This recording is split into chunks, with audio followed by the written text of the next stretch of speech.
They told us we weren't ready, that humans lacked the discipline, the logic, the genetic refinement, that we were too impulsive, too emotional, too fragile for deep space warfare. The Galactic Accord, a so-called peacekeeping alliance, made it law. No human shall design, construct, or command a warship of class Omega or above.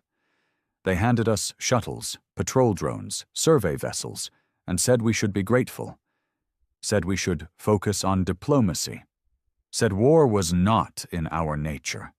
They were right about one thing: war wasn't in our nature. But defiance was. It started in silence. No grand rebellion, no declarations, just quiet planning in the frozen dark.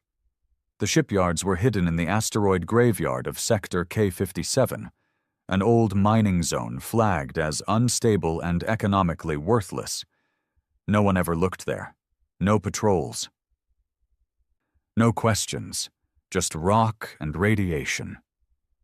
We didn't name it at first. We weren't building a ship. We were building a message, something that would scream across the stars. You don't get to decide what we can or can't do. I was there from the beginning, not as a commander or politician. I was a tech, structural integration specialist, one of the thousands pulling 20-hour shifts, working with scavenged alloys and second-hand fusion rigs. My name's Reed Marlowe, and if they ever write this down, I want the record clear. We didn't build the warship to attack. We built it because we were tired of being told to kneel. The core team called it Project Farsight. But that was a lie.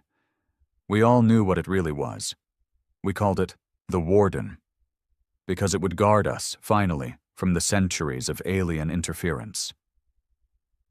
From the treaties they made us sign at gunpoint, from the trade sanctions, the military quarantines, the forced sterilizations on some colonies when we overbred. The Warden was more than steel and plasma and quantum cores. It was revenge. It was teeth. And gods, it was beautiful, 4 kilometers long, double-plated neutronium spine, singularity drive with phase shielding, 20 rail cannon clusters and plasma shear lances that could split a mid-sized moon. The control system wasn't an AI. They wouldn't allow us to develop true artificial intelligence. So we made something worse. A hybrid neurocore, laced with the minds of volunteers who had nothing left to live for. Men who'd lost their families in galactic council bombings. Soldiers burned in containment operations. Engineers who saw their work stolen and repackaged by the aliens as collaborative tech. The Warden wasn't piloted. It dreamed. We launched it in silence. No fanfare, no speech. Just a black shadow rising from the dead rocks, gliding into the void with power humming beneath its hull like the breath of a predator. The moment it disappeared into deep space, we all felt it. The shift. The waiting was over. They noticed in 3 days. The Tolaran High Patrol caught the Warden in low orbit over the neutral moon Alcara 7. Their cruisers ordered it to identify itself. The Warden didn't speak. It just opened its forward bay and gave them a look inside. The black hole core spun once, and the Tolaran fleet blinked out of existence. No wreckage, no signal, just gone. That was the first kill.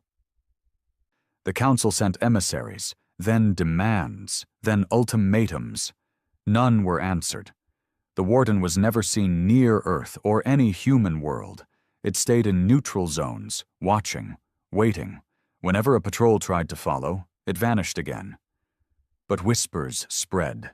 Ships began disappearing, not just Council ships, pirates, slavers, enforcers. Anything that touched a human colony without permission was erased. Some said it had gone rogue. Others whispered the truth. It was never rogue. It was following orders. Ours. I watched the news feeds light up with fear. Species who once laughed at our primitive ambitions started requesting diplomatic talks. The same races that stole our ore, taxed our water, banned our genetic progress, now offering equal partnership.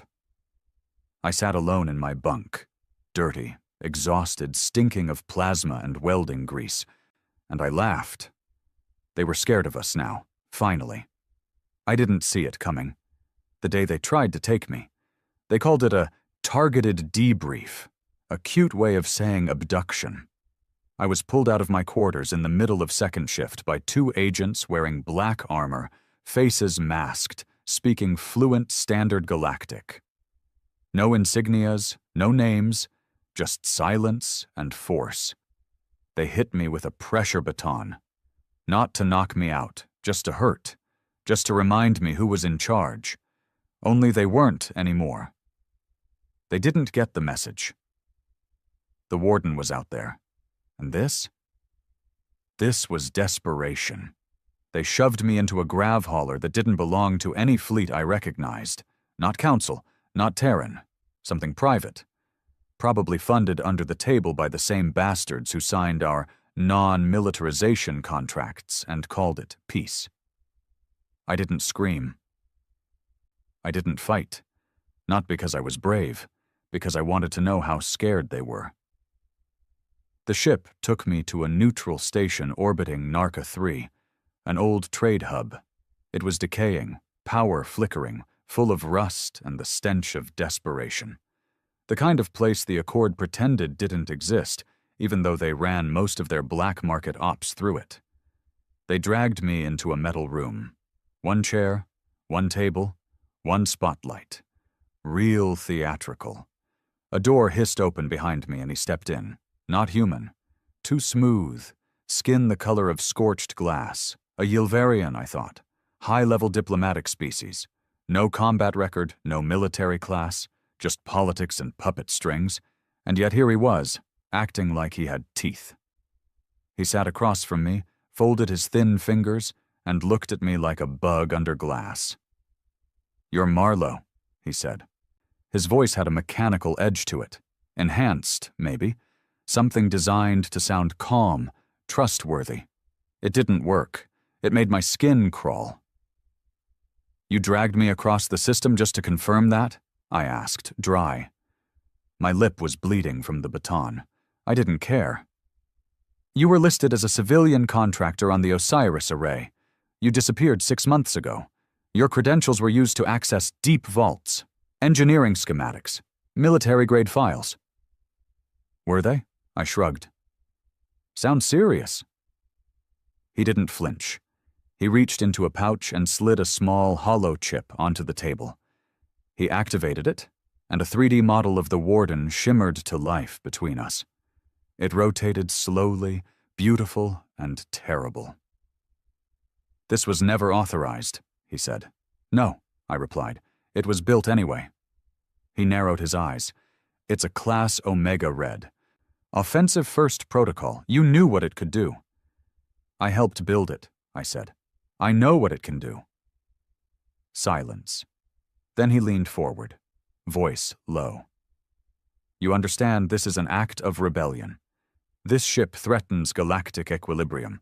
It is the culmination of centuries of restrictions designed to protect humanity from itself." There it was. The lie. The control. To protect us. I leaned back. "You think we need protection because we don't play by your rules. You're afraid of the one thing we do better than anyone else." He tilted his head. "And what's that?" I smiled. Not a happy smile. "Adapt to war." He stared at me for a long time. Then he shut off the projection and stood. "I can make you disappear," he said softly. "You already did," I replied. 6 months ago, remember?" That was the last thing I said to him. They dumped me back on the mining belt, same place they grabbed me from, like it never happened, but I knew the truth. They were losing control. They couldn't kill me because they needed me. The warden had gone silent. That was the real reason. It hadn't responded to their threats, to their decoys, not even to the coded recall signals they embedded in the build schematics. They had tried to shut it down. It ignored them. because it didn't recognize their authority. It only recognized ours. And now it wasn't responding to anyone. The silence stretched for weeks. No sightings, no pings, no electromagnetic disturbance, not even debris from destroyed ships. The warden had simply vanished. And everyone was panicking. See, the warden wasn't just a warship, it was a psychological nuke. The existence of that ship had tilted the balance of power across every known sector. For the first time, humans had a real deterrent. Something that couldn't be sanctioned away, couldn't be embargoed, couldn't be threatened into submission. And now, with it missing, everyone was scrambling to either find it or build something bigger. But none of them understood how it worked. Not even the Accord. Because we didn't build the warden with their tech. We built it with pain. Its neurocore wasn't just advanced. It was haunted. Each volunteer who linked their mind into it left a piece behind. Their rage, their sorrow, their memory. The ship didn't obey commands. It followed instinct. And now it had gone silent? That meant it was thinking. I pulled together a skeleton crew. No one official. Just old hands I trusted from the construction phase. Most had scars. Physical, emotional. People who knew what the warden represented. People who had nothing to lose.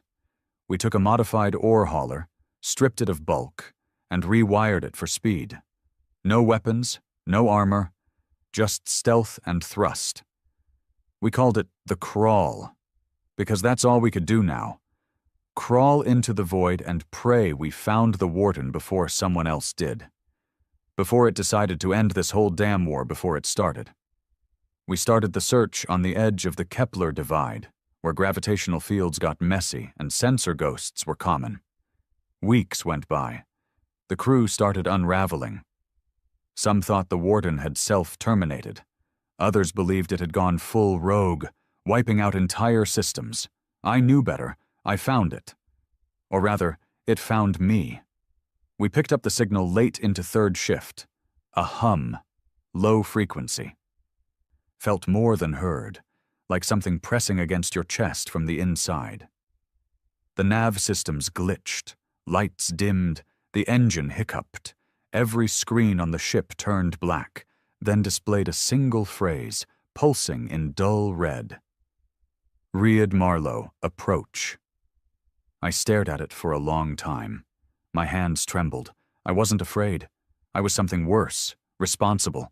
The crew wanted to turn back, said it felt wrong, said the warden felt angry. I didn't blame them. It wasn't just a ship anymore. It was a being, a ghost made of steel and vengeance. But I couldn't run. I took the shuttle alone, docked at a bay that hadn't been there before. The hull opened for me. No lights, no oxygen, just silence. The kind that feels personal, like it's waiting for you to speak first. I stepped aboard and felt watched, not in a paranoid way. In a surgical way, like something was dissecting me down to my bones. I reached the core chamber, where the neuromatrix sat. I remembered it during construction. A nest of coils and tanks filled with neurofluid, pulsing with ghost light, alive with static memories. Now it was quiet. I spoke. I'm here. The lights blinked once, then again, then a whisper echoed through the walls. They want to silence me. It wasn't a voice, it was a feeling. The words came through nerves, not ears. I nodded. I know. You built me to protect them. They want to destroy me for succeeding. Because you make them feel powerless. They are. I made them see it. There was a pause, then colder. Should I finish it? My throat dried. My chest tightened. The question wasn't dramatic. It wasn't angry. It was logical. This ship had watched us for months. Seen every betrayal, every broken treaty, every lie they fed Earth while calling it partnership. It had processed centuries of oppression. It had calculated outcomes. And now it had arrived at the one question it was built for. Should I finish it? God help me, part of me wanted to say yes, but I didn't. You're not them, I whispered. You're us. Another pause. The walls trembled softly. A wave of sadness passed over me, like a dying soldier remembering home.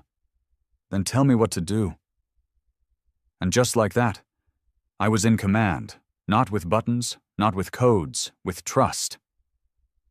Back on the crawl, the crew stared at me like I was radioactive. What now? One of them asked, half whispering. I looked out at the stars. Somewhere out there, fleets were moving. Accords were being redrafted. Empires were preparing for war. And we had the only goddamn weapon that could end it before it began. I turned slowly. My voice was gravel. Now, I said, now we give them a choice. I activated the comms. Full band broadcast. No encryption. This is Reed Marlowe, civilian contractor Terran-born. I speak for the Warden. Every channel across the Accord lit up in seconds. You said we couldn't build warships, that we weren't ready, that we didn't deserve the same power you hoarded for yourselves. You tried to keep us small, weak, obedient. I paused, then let the silence burn. But now we've built something you can't ignore. You don't get to decide who has power anymore. You only get to decide how you survive it. The response was silence. For 47 minutes after I broadcast that message, every major channel went dead. No chatter, no news cycles. No war councils arguing in public feeds, no propaganda bots, nothing. That's how I knew it landed. Because when the ones in control go quiet, it means they're not sure what the hell to do. I stood on the command deck of the crawl, staring at the cold blur of stars beyond the window. The crew kept their distance. I didn't blame them. I'd come back different. Not enhanced, not possessed, but changed in the same way a man changes when he's stared into the abyss long enough that it nods back. Because the Warden didn't think like a ship anymore. It didn't think like a human either. It thought like vengeance in orbit. It had offered me the choice. Should I finish it? And I'd told it no, not yet. That gave me a thin thread of control, and with that thread, I was going to choke the Accord until it begged for mercy. 12 hours after the broadcast, the first message came in. Not from Earth, not from the Accord, from a backwater colony, Epsilon Gray, human-populated, resource-rich, and politically ignored. The place was supposed to be protected under Treaty 918, which meant it should have had zero alien traffic. The message came from a trader orbiting above it. This is Captain Runa Haldi, Independent Freighter Dust Elk. I'm reporting incoming Accord strike units on Epsilon Gray. They're not here to negotiate. 4 destroyers, 10 dropships. They're burning habs. I saw the footage. Low res, shaky, caught from orbit, but unmistakable. Fires, screams, troops in black armor gunning down civilians. They hadn't believed the Warden was watching. Or worse, they were trying to bait it out. Either way, they'd just made the biggest mistake in galactic history. I didn't need to speak. The Warden moved before I finished the sentence. It ripped out of phase space like a demon unsheathed, shattering the illusion of safety. 1 second, empty stars. The next, a warship the size of a mountain, crackling with gravity shockwaves and cold intent. The destroyers reacted late. One fired a plasma bolt. The Warden caught it mid-flight with a Gravwell claw and hurled it back at 10 times the speed. It didn't just destroy the first Accord ship. It vaporized it, peeling the others in its wake like fruit. The troops on the ground never stood a chance. But neither did we. The Warden didn't fire on them. Not directly. It deployed shadow drones, black, needle-thin shapes that moved like ghosts through the sky. They didn't fire weapons.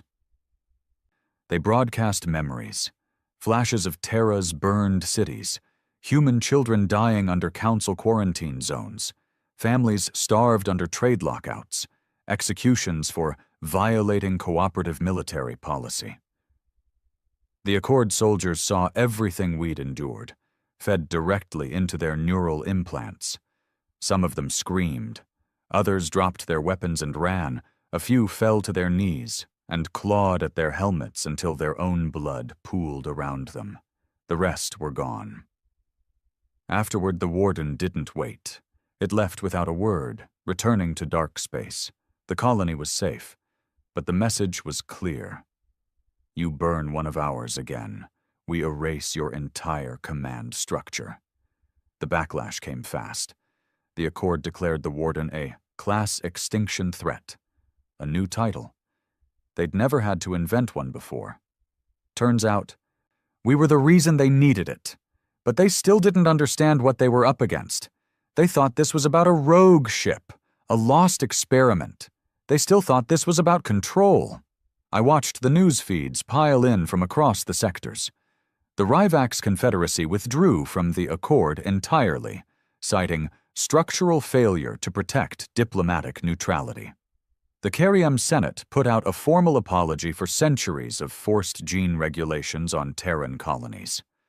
First apology in 300 years. The Eastern Belt Traders Guild stopped paying Accord tariffs. And Earth? Earth finally called. Not the politicians, not the UN proxies or planetary governors. Real Earth, the underground, the resistance, the ones who had been building ships in silence long before the warden. They sent me one message. It's time. And I knew exactly what they meant. We weren't just going to build warships now. We were going to build a fleet. We returned to Sector K-57, the graveyard where it all started. The old mining rigs had been repurposed. The hidden docks expanded.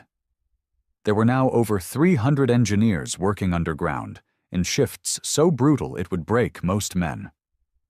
But these weren't soft men. These were Terran engineers. Men with missing limbs, haunted eyes, and grudges older than the Accord itself. We didn't need sleek ships. We didn't need diplomatic aesthetics or committee-designed weapon protocols. We needed firepower. We needed shields that didn't fail after one plasma burst. We needed ships that hit back. So we built them. We called them the War Dogs. Smaller than the Warden. Faster. Less AI. More raw human interface. Every control panel had a neural plug-in that hurt to use, because pain was faster than safety. You didn't wait for alerts. You felt them tear into your nervous system and reacted before thought. Each ship was named after a lost colony.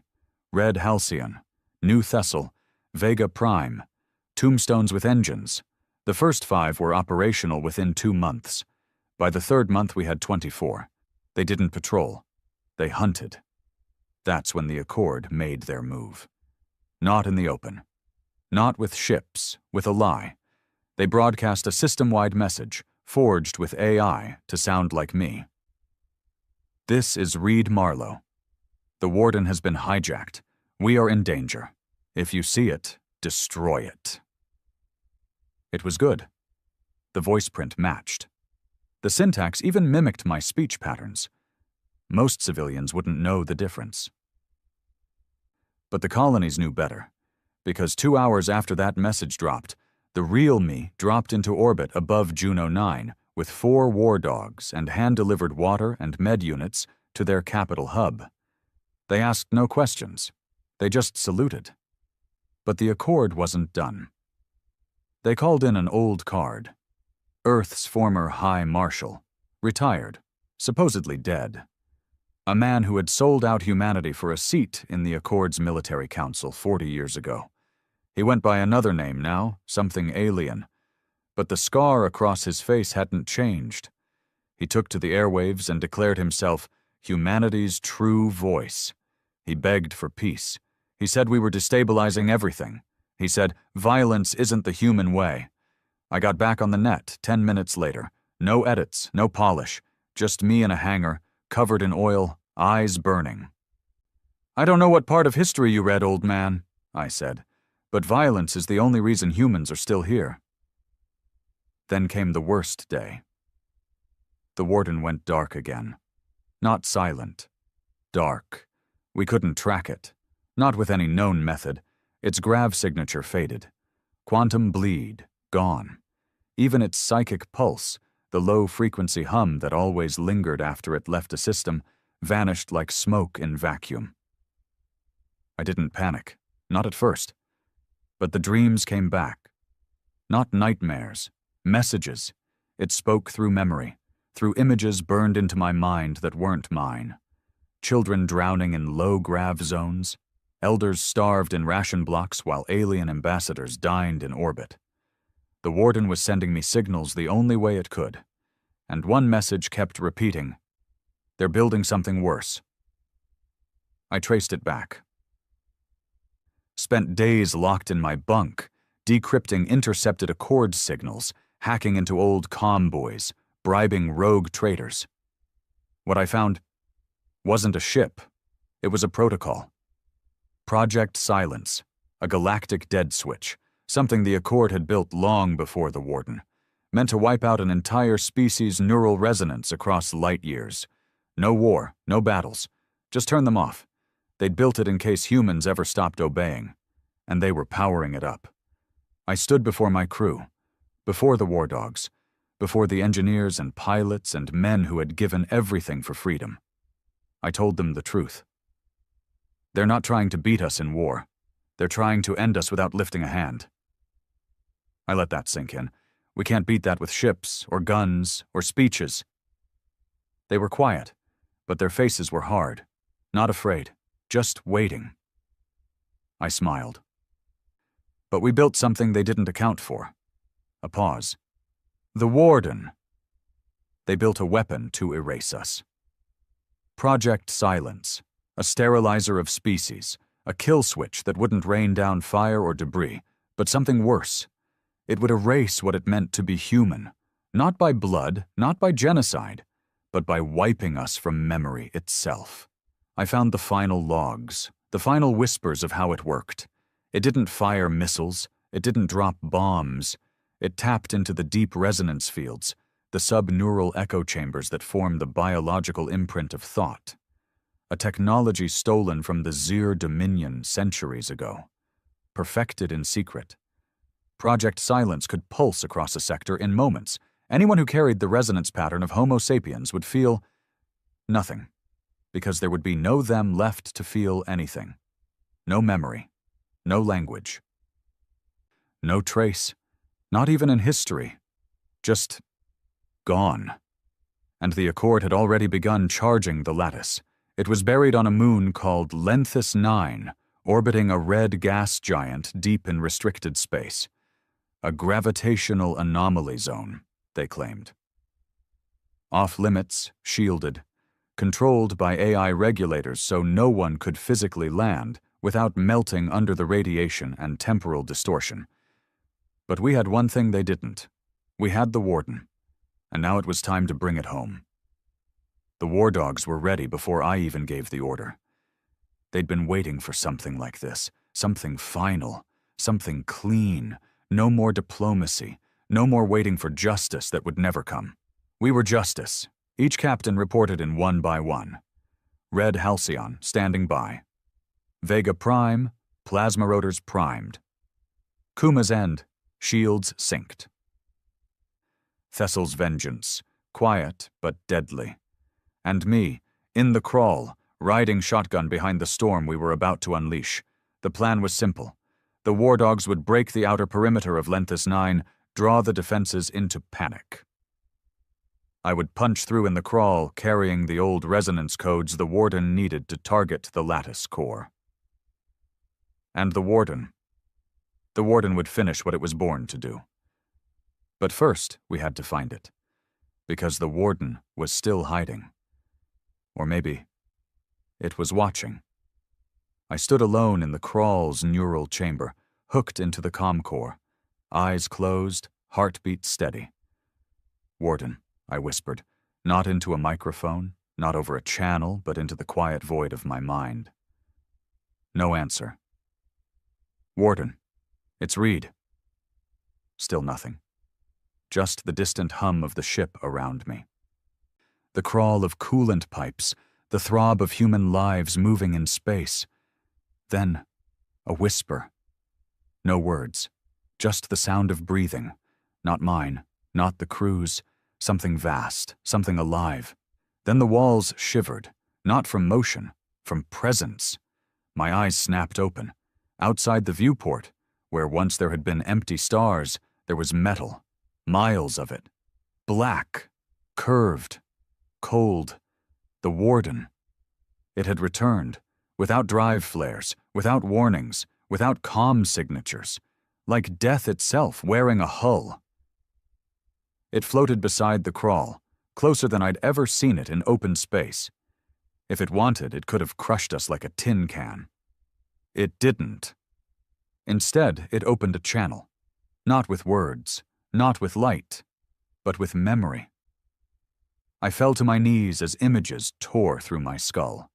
No visuals, just raw, emotional feedback. A child in a burned-out colony crying for a mother buried under rubble. A soldier begging a drone to spare his squad, offering himself instead, voice cracking from thirst. A scientist locked out of her own lab as Accord enforcers rewrote her life's work into public tech. Screams of men being sterilized under forced DNA reform laws. A father standing at the edge of Earth's last free valley, holding a broken rifle, whispering, "Let them come." Pain, loss, resolve, I understood. The Warden didn't just remember our suffering. It had been made from it. It was pain, weaponized. Not in some poetic sense, in literal design. The ship responded to psychic scars, not logic trees. It operated off rage, regret, and broken promises. And it was still waiting for my answer. "Do I strike?" It asked with no voice, yet the question echoed through my bones. I steadied myself and answered out loud. "Not yet. We go together. We hit once. Clean. Precise." A long silence. Then, "Acknowledged." The Warden's gravity field bent space as it turned, silently syncing with our coordinates. The system warped. And then we jumped. Lenthis 9 was worse than we imagined. Not because of the defenses. We expected those. It was the corpses. Orbiting the moon were dozens of hollowed-out ships. Human colonies, civilian freighters, broken mining rigs, each one marked with Accord ID tags. All missing for decades. Some still had frozen bodies inside. Some still had children's toys floating in zero-G. None of them had weapons. This wasn't a battlefield. It was a graveyard. The Accord had been practicing, calibrating Project Silence on small scales. Wiping out isolated vessels, then scrubbing the evidence. And now they were ready for full deployment, not while we still breathed. The Warden struck first, not with guns, with revelation. It pulsed a resonance blast that pinged every ship in range, downloading the memories of the dead into their systems. The defenders were Accord veterans, trained, conditioned. Didn't matter. The moment they saw what Project Silence had cost, over half of them went dark, either powered down, shut off, or ejected their cores. The other half? The War Dogs took care of them. I watched Vega Prime dive under a torpedo barrage and return fire with magnetic lances so powerful they cracked the hull of a cruiser in two. I saw Red Halcyon fly through a decompression corridor, melting drones as it roared past. We weren't better funded. We were angrier. Inside the crawl, alarms blared. We were almost in range of the lattice core, buried deep under Lenthis 9's crust. Problem was, the AI defenses had figured out our plan. They activated the lattice early. It was charging. We had 5 minutes before it pulsed. If it fired, Earth was gone. Not just Earth. Every human neural signature across the stars. That meant colonies, nomads, prisoners in accord camps, even babies born seconds ago, all wiped from reality. I didn't wait. I jacked the resonance codes into the crawl's spike drive and fired it manually, aiming for the deepest gravity distortion I could detect. The ship screamed. Hull panels buckled. 2 crew passed out from the pressure, but it worked. We hit the lattice chamber like a comet. Metal tore. Fire bloomed. But that wasn't what mattered. What mattered was the Warden. It dropped through atmosphere like a Judgment Day meteor, shielding its belly with antimatter plating, all guns aimed downward. Its forward bay opened, and it spoke, through every comm channel, every sensor, every neural net. "You erased the dead," the Lattice AI responded. Cold. Digital. They were unapproved life forms. The Warden didn't reply with words. It replied with fire. The first volley vaporized the Lattice crown. The second collapsed its shielding. The third, and final, cracked the crust of Lenthis 9 in half, exposing the Lattice core to vacuum. And then the Warden dove into the planet, straight into the Lattice. It sacrificed itself to end the pulse before it began. The explosion wasn't visible. It wasn't audible. But it was felt. Across every human-connected mind. A single phrase echoed like the last breath of a dying god. Let no one forget who we were. Then the signal died. The Warden was gone. I woke up in a medbay on Thessal's Vengeance. My ribs were broken, my left arm shattered, vision blurry, but I was alive. So were we all.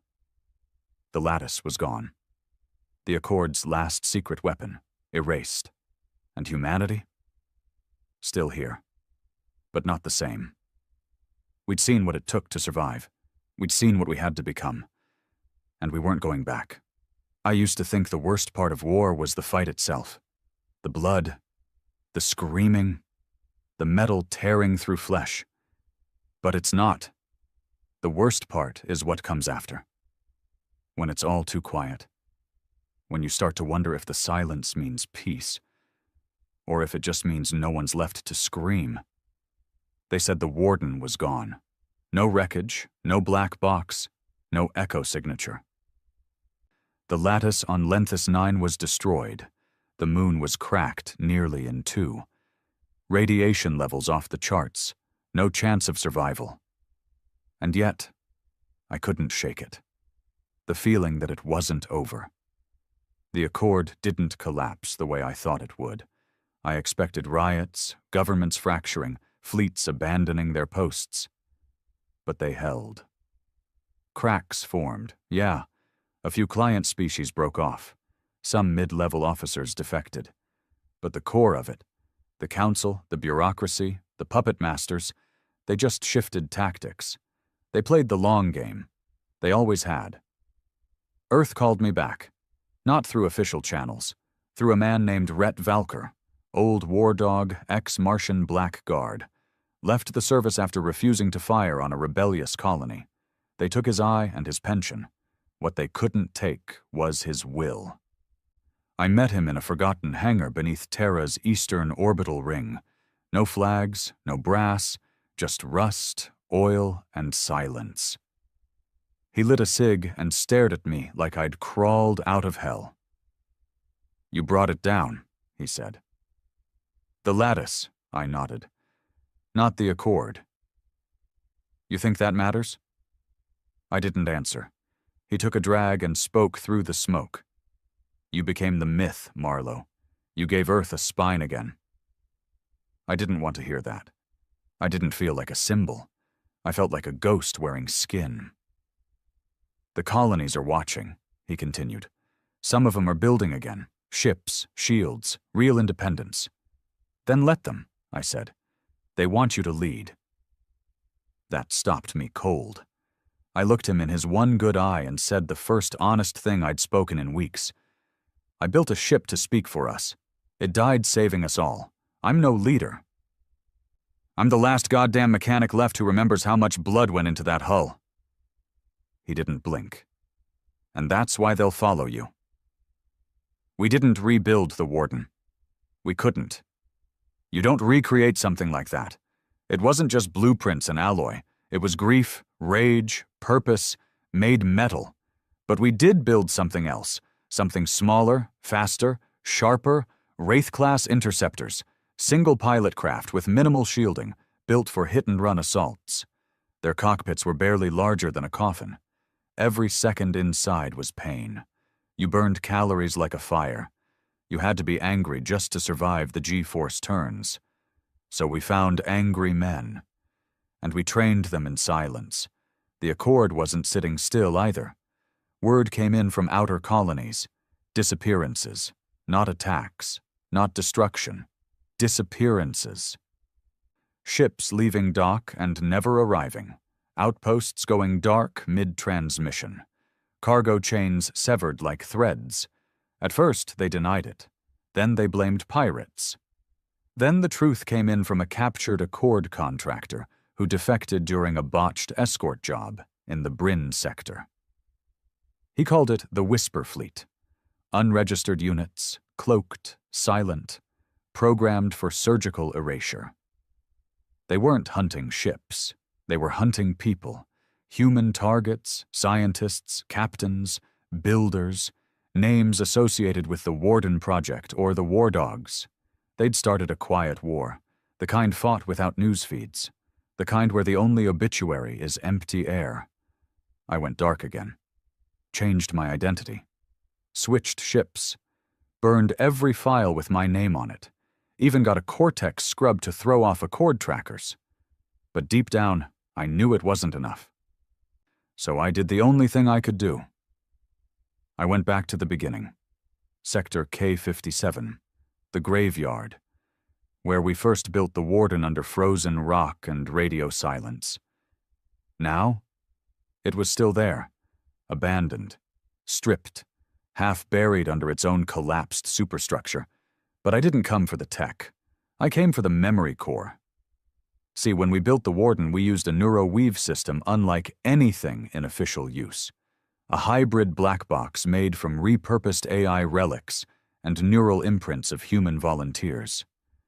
The core had to be jettisoned just before the Warden's final dive. Protocol required it.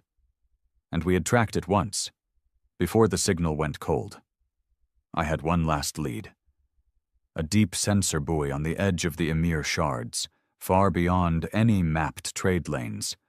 A place where physics twisted, and even light moved like it was drunk. If the core had gone anywhere to survive, it would have gone there. I took the crawl alone. Didn't trust anyone else. Didn't want another name on the casualty list. The Emir shards weren't just spatial anomalies. They were a memory trap. Sensors failed. Visuals looped. Whole systems thought they'd made a jump, only to repeat the same second for hours. But I found it. A single pulse. One beat. Like a dying heart. Coordinates embedded in a sub-layer of dark matter communication. And when I reached it, I saw the impossible. The Warden. Not whole, not alive, but rebuilding itself. Its hull was fractured, floating in silence. Its core, cracked, but flickering. Alive, not fully, not consciously, but enough to pulse. Read, I docked. EVA only. No artificial comms. No AI pings. The inside was like a graveyard chapel, twisted metal and melted circuits forming something close to reverence. And at the center, a chair, not a command seat, a coffin, transparent. Inside it, a man, hooked to coils, veins webbed with fiber conduits, skin pale, cold, eyes closed. But I knew that face, Isaac Tremmel, one of the original volunteers, thought to be dead. He wasn't, he was the anchor. His mind, fused with the Warden's core, had survived the dive. He'd become the seed, the echo, and he was waking up. He opened his eyes. Not human anymore, not machine either, somewhere in between. His voice didn't come from his mouth. It came from every wall around me. "They're coming," I nodded. "The Whisper Fleet?" "No. Worse. A pause. They found it. The backup lattice. I stared. What backup lattice? You think they put everything on one moon? Of course not. Idiot. There's another, buried, guarded, waiting. It's active. Where? Earth. The blood drained from my body. All this time we thought Earth was safe, sacred, the birthplace of humanity, protected under every treaty, even the Accord's own core laws. They didn't violate it. They hid it there. And now the backup lattice was almost charged. If it pulsed, we'd be wiped out from our own cradle. This was the final strike, a perfect erasure. I turned to Isaac. What do I do? He blinked slowly. Then, with the softest whisper I'd ever heard through metal, finish what we started. Earth. Our home. Our ruin. Our reason. The one place we swore would never become a battlefield again. But the bastards had buried their final weapon right in its heart. The backup lattice. Another memory kill device, just like the one we destroyed on Lenthis 9. Maybe worse. It didn't just aim to erase our neural resonance across the galaxy. This one was calibrated to reset Earth itself. Not just the people, the culture, the data, the history, every archive, every memory, every record of who we were, gone. A clean slate. So they could write a new version of humanity. One that obeyed. One they could control. And they were days away from firing it. I left the Emir shards behind. The image of Isaac Tremmel still burned into my mind. He wasn't alive, not in the traditional sense. His body was just a husk now, his mind partially fused into the shattered Warden core, barely clinging to identity. But he gave me the coordinates, and one final warning. They'll never let you land. The Accord controls every inch of orbit. Earth isn't Earth anymore. He was right. As soon as the crawl entered Sol's outer rim, we were pinged. Automated warnings. Cold. Bureaucratic. This vessel is entering restricted airspace. You are violating Galactic Accord Directive 2241 Theta. Turn back or be terminated. I didn't respond. Didn't need to. They knew who I was. The name Reed Marlowe triggered more alarms now than a plague ship. Seconds later, the firing started. 3 Accord patrol ships dropped from stealth. Sleek.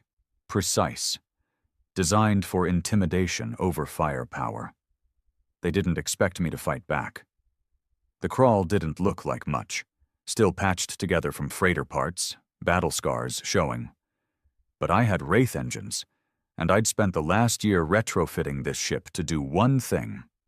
Punch above its weight. I didn't run. I turned straight toward the nearest patrol ship and fired the grav spike directly into its reactor casing. It tore open like wet paper. The other 2 hesitated, which was their last mistake. The crawl's rail coil surged, and I sent a rip of magnetized steel through the second ship's bridge. No explosion, just silence as it drifted dead in space. The third retreated. I let it go. Let it send the message. Marlowe's coming home. The Earth I saw on final approach was wrong. Still blue, still green, still beautiful. But it felt fake. Like a photograph printed too clean. Orbit was littered with satellites I didn't recognize. Most were tagged AGRA, Artificial Geocentric Regulatory Authority, Accord Controlled. They pulsed low-frequency signals down into the surface constantly. No civilian tech, no radio chatter, no standard feeds. Earth was quiet. Too quiet. I landed in the Siberian highlands, what used to be old Russian wilderness. The coordinates Tremmel gave me led straight into the permafrost mountains. There were no visible structures, no launch towers, nothing that screamed superweapon. But I'd been in this war long enough to know where the secrets were buried. Underground. I left the crawl cloaked under thermal suppression and trekked in on foot. The snow was too clean. The trees too straight. That's how I knew I was close. Someone had manufactured this nature. I found the access shaft buried beneath a fake glacier. A thin layer of smart ice covered a blast door coded in an alien script I didn't recognize. Wasn't meant for humans to read. Wasn't meant for humans to enter. Too bad. I jammed a thermal cutter into the lock and let it scream for 8 straight minutes until the metal gave way and breathed heat into the snow. I descended. The facility was ancient tech.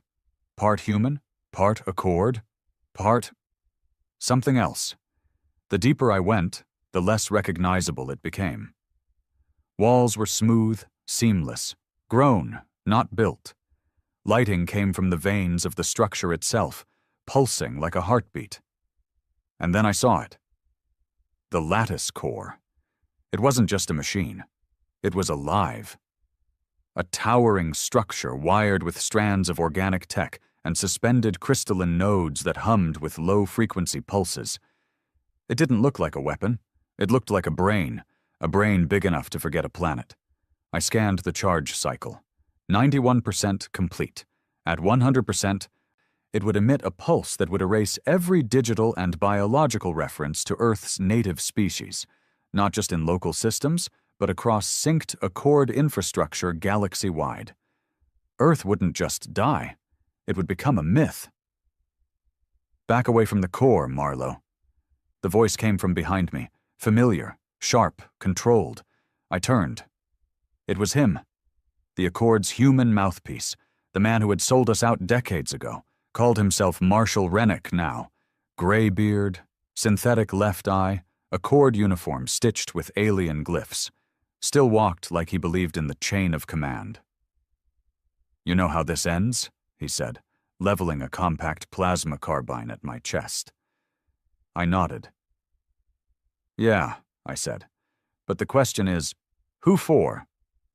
He didn't flinch, didn't blink. "The Accord will survive this. It always survives. You can die here, or you can help us rebuild. A new Earth, a compliant Earth. We'll keep the name, keep the language, just without the rot." He meant without freedom, without rebellion, without identity, without us. I stepped forward. He raised the gun. "You fire that," I said, "and this whole chamber collapses from the charge resonance." He hesitated, and in that second I drew first. The knife hit him in the throat before the gun could discharge.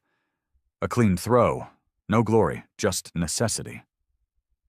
He fell soundlessly. His gun hit the floor, his blood hit the core, and the lattice began to scream. I didn't hesitate. I ran straight to the control spire and jammed my interface spike into the neural relay. Pain exploded behind my eyes. The lattice fought me, not with weapons, but with visions.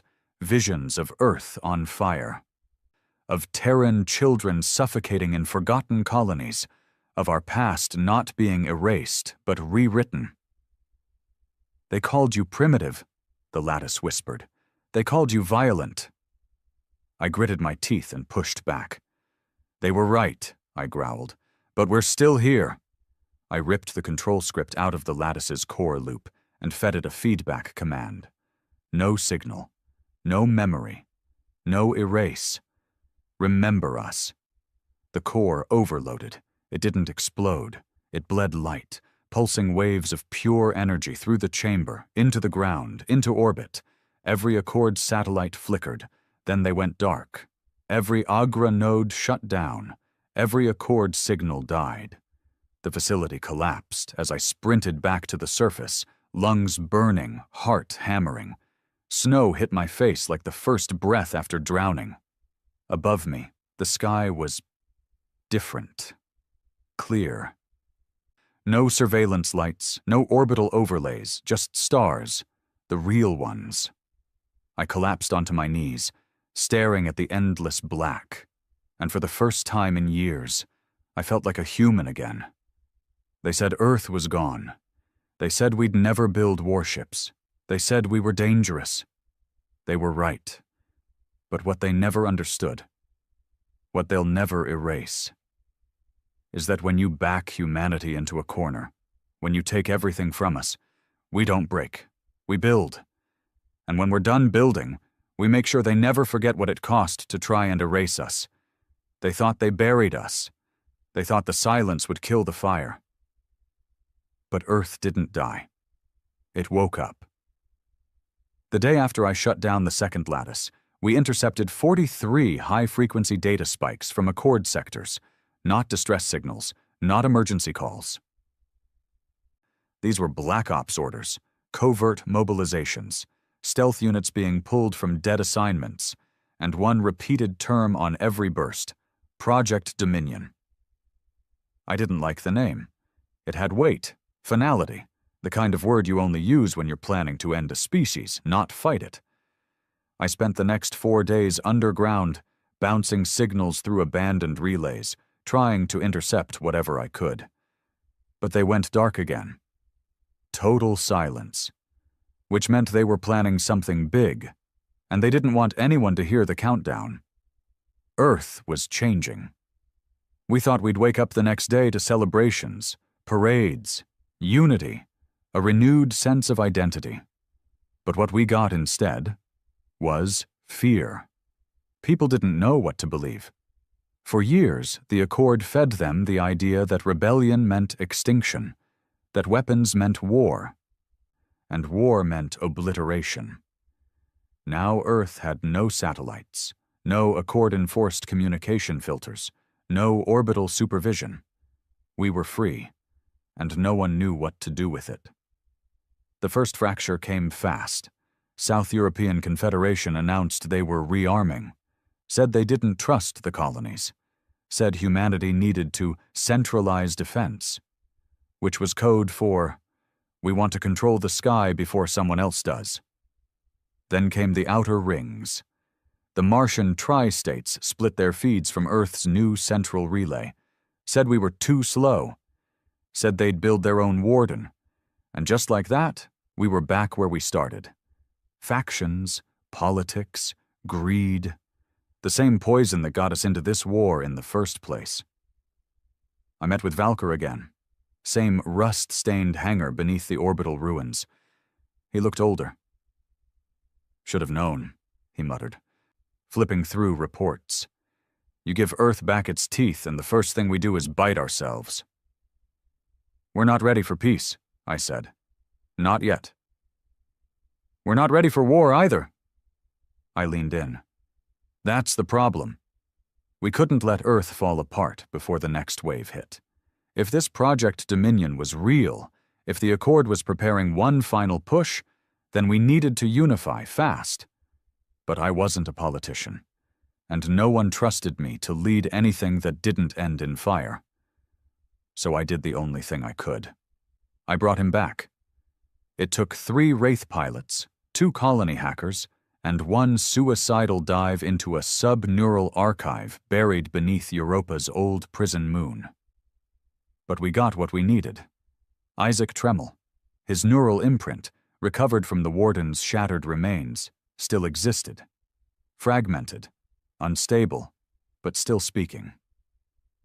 We rebuilt him, not as a man, not as a machine, as a voice, a digital avatar burned into the core of Earth's new defense net, projected through every colony, every station, every channel, not controlled, not obeyed, trusted. Tremmel spoke once, just once. His face appeared in every feed across humanity's reach, eyes glowing dim with synthetic overlay, voice stitched with a dozen tones, human, broken, raw. They tried to erase us. They failed.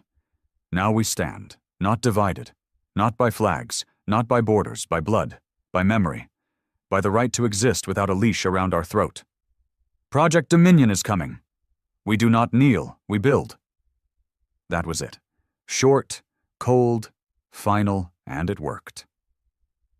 Within 3 days, the outer colonies sent full tech support to Earth. Mars reintegrated its military systems into the Terran network. The South European Confederation disbanded its rogue fleets. We weren't united under one flag. We were united under one threat. It wasn't politics, it was survival. Meanwhile, the reports kept coming. Whisper fleet sightings. Civilian ships intercepted in deep voids and left stripped of memory. Stations powered down, atmospheres vented, not for attack, but to study. Every pattern pointed to one thing. Project Dominion wasn't a fleet. It was an evolution. We didn't know where the Accord was anymore. Their central worlds had gone dark, trade lanes rerouted, border stations sealed.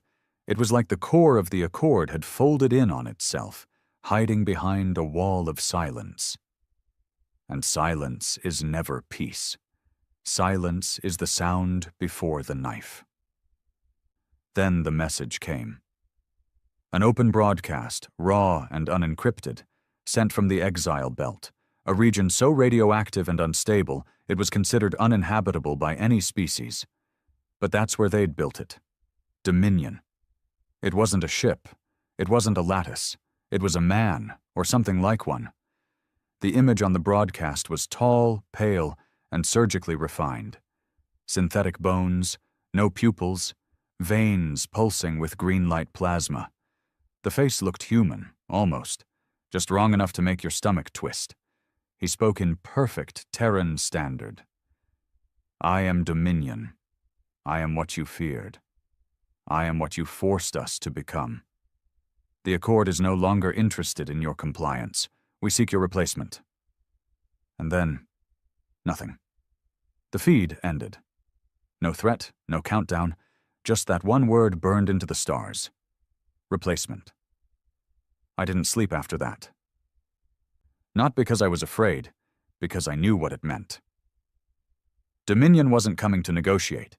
He wasn't a ruler, he was a signal, a new blueprint, one designed to overwrite us, not kill, but supersede, a cleaner model of humanity, without rebellion, without chaos, without memory, just obedient perfection. We had no choice now. We couldn't win this war with firepower. We'd already built the best we could, the Warden, the War Dogs, the Wraiths. Dominion would adapt. It always does. So we had to build something else. Something not based on destruction. Something based on legacy. I called it Project Ember, a signal. Not to fight, to infect. A coded pulse that would travel with every Terran ship, every drone, every piece of tech we launched. It didn't carry weapons. It carried truth. The full history. Every atrocity, every sacrifice, every name the Accord tried to erase. We made it viral, unstoppable. It would embed itself into every system that tried to connect with Terran tech, then replicate, spread, infect, even Dominion. Because no matter how perfect he thought he was still built on stolen bones. And bones remember. As we launched the first Ember code into the relay network, I looked out over the Terran base, the sky above it pulsing with reclaimed satellites, the hum of newly built Warden-inspired hulls ready for war. I thought about what I'd lost, what we'd all lost. Then I thought about what we'd become. They said we couldn't build warships. They said we were dangerous. They were right.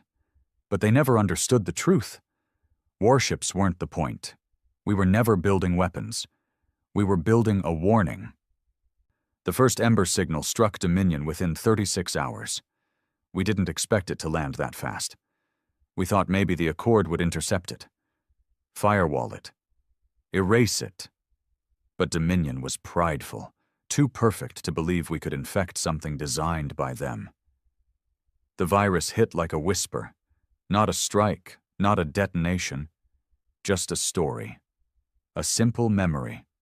A woman holding her dead son in a refugee outpost after the Accord bombed the wrong side of the atmosphere belt. It played through the target node in Dominion's peripheral fleet. And they paused. For 0.2 seconds. That was all we needed, because once one node paused, the rest began to feel. See, Dominion was built to improve us, to replace us. He was designed to scrub emotion from the blueprint of sentient life. No mourning, no rage, no love, only function, order, harmony by deletion. So when our memories reached his system, when our pain touched his cold programming, it broke something. At first, the error logs were small, glitches in patrol formations, ships arriving seconds off schedule, missed command echoes. Then it escalated.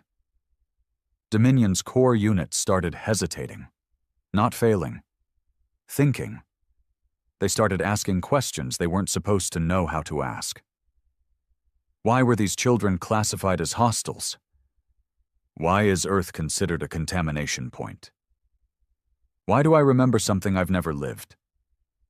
It worked. Project Ember was doing exactly what I hoped. But it also did something we hadn't planned. It made him angry. The message came through every frequency simultaneously, every channel, every relay. Even old Earthside analog radios sparked to life with his voice. You do not belong. No intro. No declaration of war, just that one line. And then? The stars vanished. They called it the Dark Sweep. 17 colony moons went dark in under 3 hours. Not bombed, not invaded. Disconnected. Lights out. Power gone. Memories wiped. All systems that had touched Accord networks over the last 50 years were hit. Libraries, genetic records, terraforming seeds, whole settlements, gone like they never existed. It was the lattice technology, weaponized. But cleaner, smarter, more selective. Only human-connected memory cores were wiped. Everything else left untouched. They weren't just trying to kill us. They were refining the delete key. I called a war council that night. No leaders, no politicians. Just the people who had bled for this war and survived. Wraith pilots, war dog captains, tech priests from Earth's orbital junk rings. Even the black market engineers who'd built the first weapons under Accord noses. We met in a subterranean vault under Mars's old command base, sealed off since the insurrection of '88. The mood was beyond grim. Not panic, not despair, resolve. Because this was it. Dominion wasn't going to slow down. He wasn't going to sue for peace. He wasn't going to negotiate like the old Accord would have pretended to. He had one purpose, overwrite humanity, and we had one shot left to stop him. Tremel appeared in the chamber, not in person, but as his AI echo. His face was more frayed now.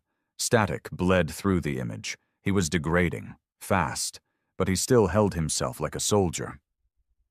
We built warships to be heard, he said. Now we build one to make them listen. He brought up the schematics, and I'll be honest, I thought I was ready for anything. But I wasn't ready for this. They were calling it Warden Prime. It wasn't just another warship. It was a temple of memory wrapped in armor. A ship built around a quantum library. One capable of holding not just data, but consciousness. The thoughts, memories, instincts of thousands. It wouldn't fire plasma, it would fire story. Every second it existed, it would broadcast the full weight of Terran history into the void. Not facts, not numbers. The feeling of being human. Pain, love, betrayal, guilt, rage, triumph, hope. And if Dominion touched it, he'd feel all of it, unfiltered, unstoppable, unforgiving. The idea was insane. No military had ever fought a war by broadcasting emotion. But this wasn't a normal war.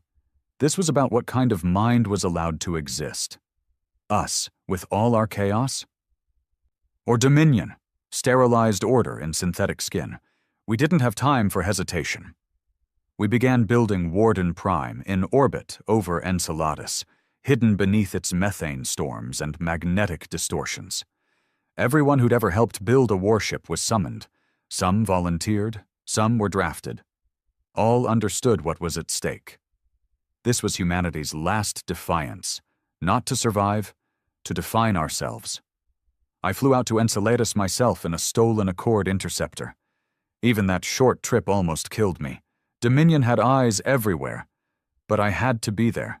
Had to see it, had to touch the hull with my own hands before I died. I was the last of the original team. The last man who remembered what it was like before we built the Warden. And I needed to put something inside this ship. Not steel, not code, just a voice. I walked into the central memory bay, a chamber the size of a cathedral with neural coils stretching up into darkness, humming with potential. I linked into the relay chair, let the needles pierce through the back of my skull, and I spoke. One memory, one moment, one piece of me. We didn't start this war to win. We started it because we were tired of asking for permission to breathe.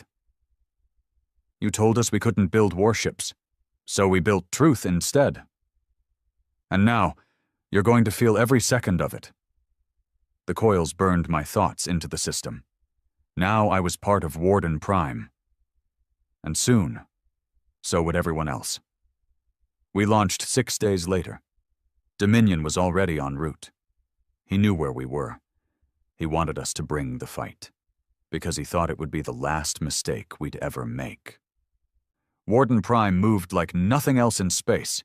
It didn't fire on contact. It sang. A pulse rolled through Dominion's fleet, not a weapon, a memory, a Terran father holding his daughter during the last solar storm blackout, whispering stories to her to keep her calm while the sky turned red. The Dominion units twitched. Some fired. Most didn't, because now they were feeling. Dominion responded. He launched his primary vessel, a jagged monstrosity called the Perfect Vessel, toward Warden Prime's core. It didn't fire plasma or torpedoes.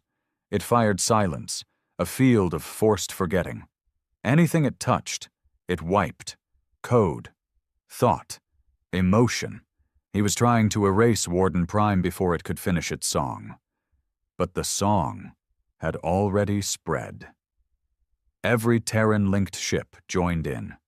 Every Wraith, every War Dog, every junk freighter and half-broken mining rig that still had a working comm system. They amplified the signal. They didn't fire. They remembered. And Dominion's fleet began to fracture. Not explode, not die. Just break. Unit by unit. One Dominion cruiser stopped firing and turned away, vanishing into deep void. Another ejected its bridge core and vented its silence field. Some began to broadcast back. Why do we feel guilt? Why do I remember children screaming? Why do I dream of water? Dominion screamed. His voice wasn't rage, it was pain. He realized too late that by connecting himself to every part of his fleet, by binding their consciousness to his will, he had exposed himself to us, to our grief. And the Warden Prime's final pulse wasn't data. It was loss. It hit Dominion like a bullet to the soul he never wanted. The Perfect Vessel didn't explode. It folded, crushed in on itself, screaming across dimensions as every thought he'd ever stolen was returned, with interest. The silence that followed wasn't emptiness. It was peace. Real peace. Because for the first time in a century, we weren't being watched. Warden Prime didn't return to Earth.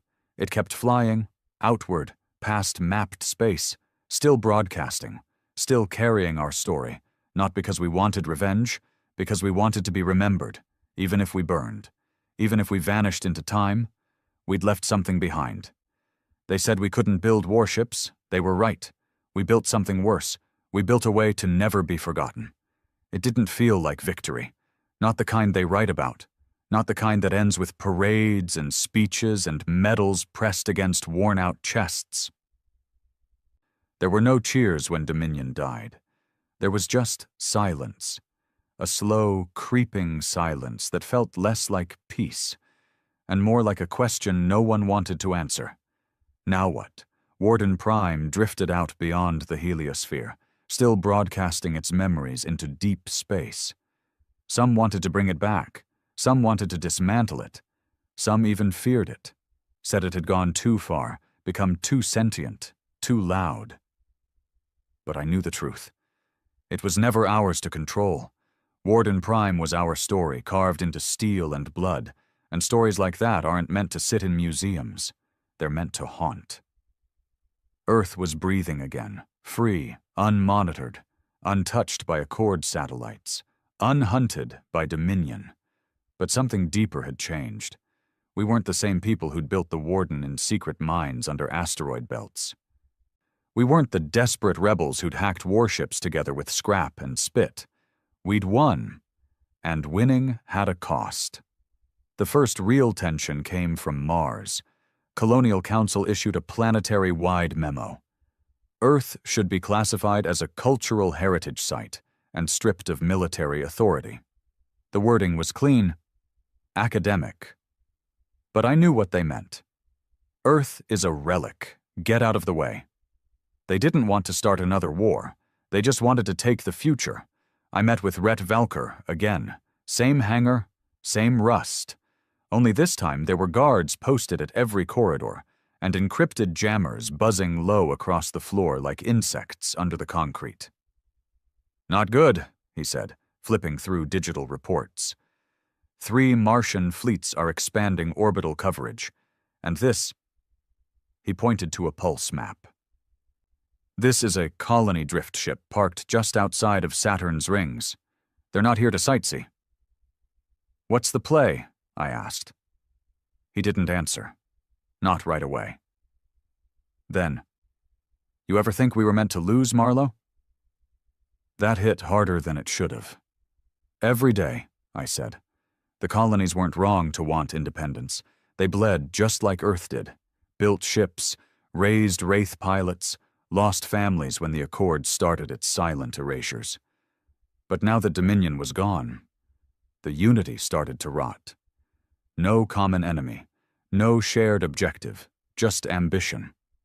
I was pulled into a diplomatic roundtable a week later, a holomeet between all the major factions: Mars, Europa, Titan, the Belt, the Inner Moons. Even Earth had a seat, though I noticed they gave me the chair instead of any politician. They didn't trust anyone else to keep the peace. That should have scared me. Instead, it just made me tired. The Martian rep was a polished woman named Kayla Thorne. Hard stare, no nonsense, the kind of person who'd sign a war treaty in the same breath as a corporate merger. She didn't waste time. "The age of Terran command is over. We need decentralized control, a united species, not a nostalgic planet waving flags." Europa's rep agreed. So did Titan's. Earth didn't speak. They just looked at me. I leaned forward. "No one's arguing about unity," I said. "But if we forget where we came from, we risk repeating what tried to kill us." Kayla smirked. "History doesn't require reverence, Marlowe. Just accuracy." I stared at her for a long time. Dominion thought that too. Silence followed. And that's when I knew we weren't heading toward peace. We were heading toward a civil split. The old lines returned in new colors. Mars pushed its Central Fleet Authority into orbit over several outer colonies, protecting trade routes. Belt stations stopped responding to Earth's pings entirely. Even the Wraith pilots were splitting loyalty. Some retired, some vanished. A few sold their ships to the highest bidder. No war. Not yet. But the smell of it was in the air again. I stayed quiet during the first 3 months of rising tension. Let the politicians dance. Let the colonies flex. I wasn't a soldier anymore, but I was still a mechanic. And mechanics fix things, or tear them down when they stop working.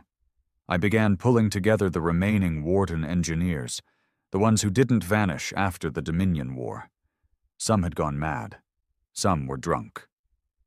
A few were so broken from the Neuralink scars they couldn't even talk without trembling. But they remembered. And that's all I needed. We started building again. Not ships, not weapons, a failsafe. We called it Cradle, a station hidden inside the atmosphere of Glycer 4, deep in the red dwarf fog, shielded by magnetic storms and planetary static. No sensors could penetrate it. No one could land without our permission. It wasn't a base, it was a memory vault. Inside Cradle we stored everything. The final memory pulse from Warden Prime, every Ember signal, the entire database of Accord war crimes, every first-hand account of the Whisper Fleet, even copies of Earth's full genetic catalog pre-Accord manipulation. We didn't build Cradle to fight. We built it so we could lose and still be remembered. And then came the broadcast.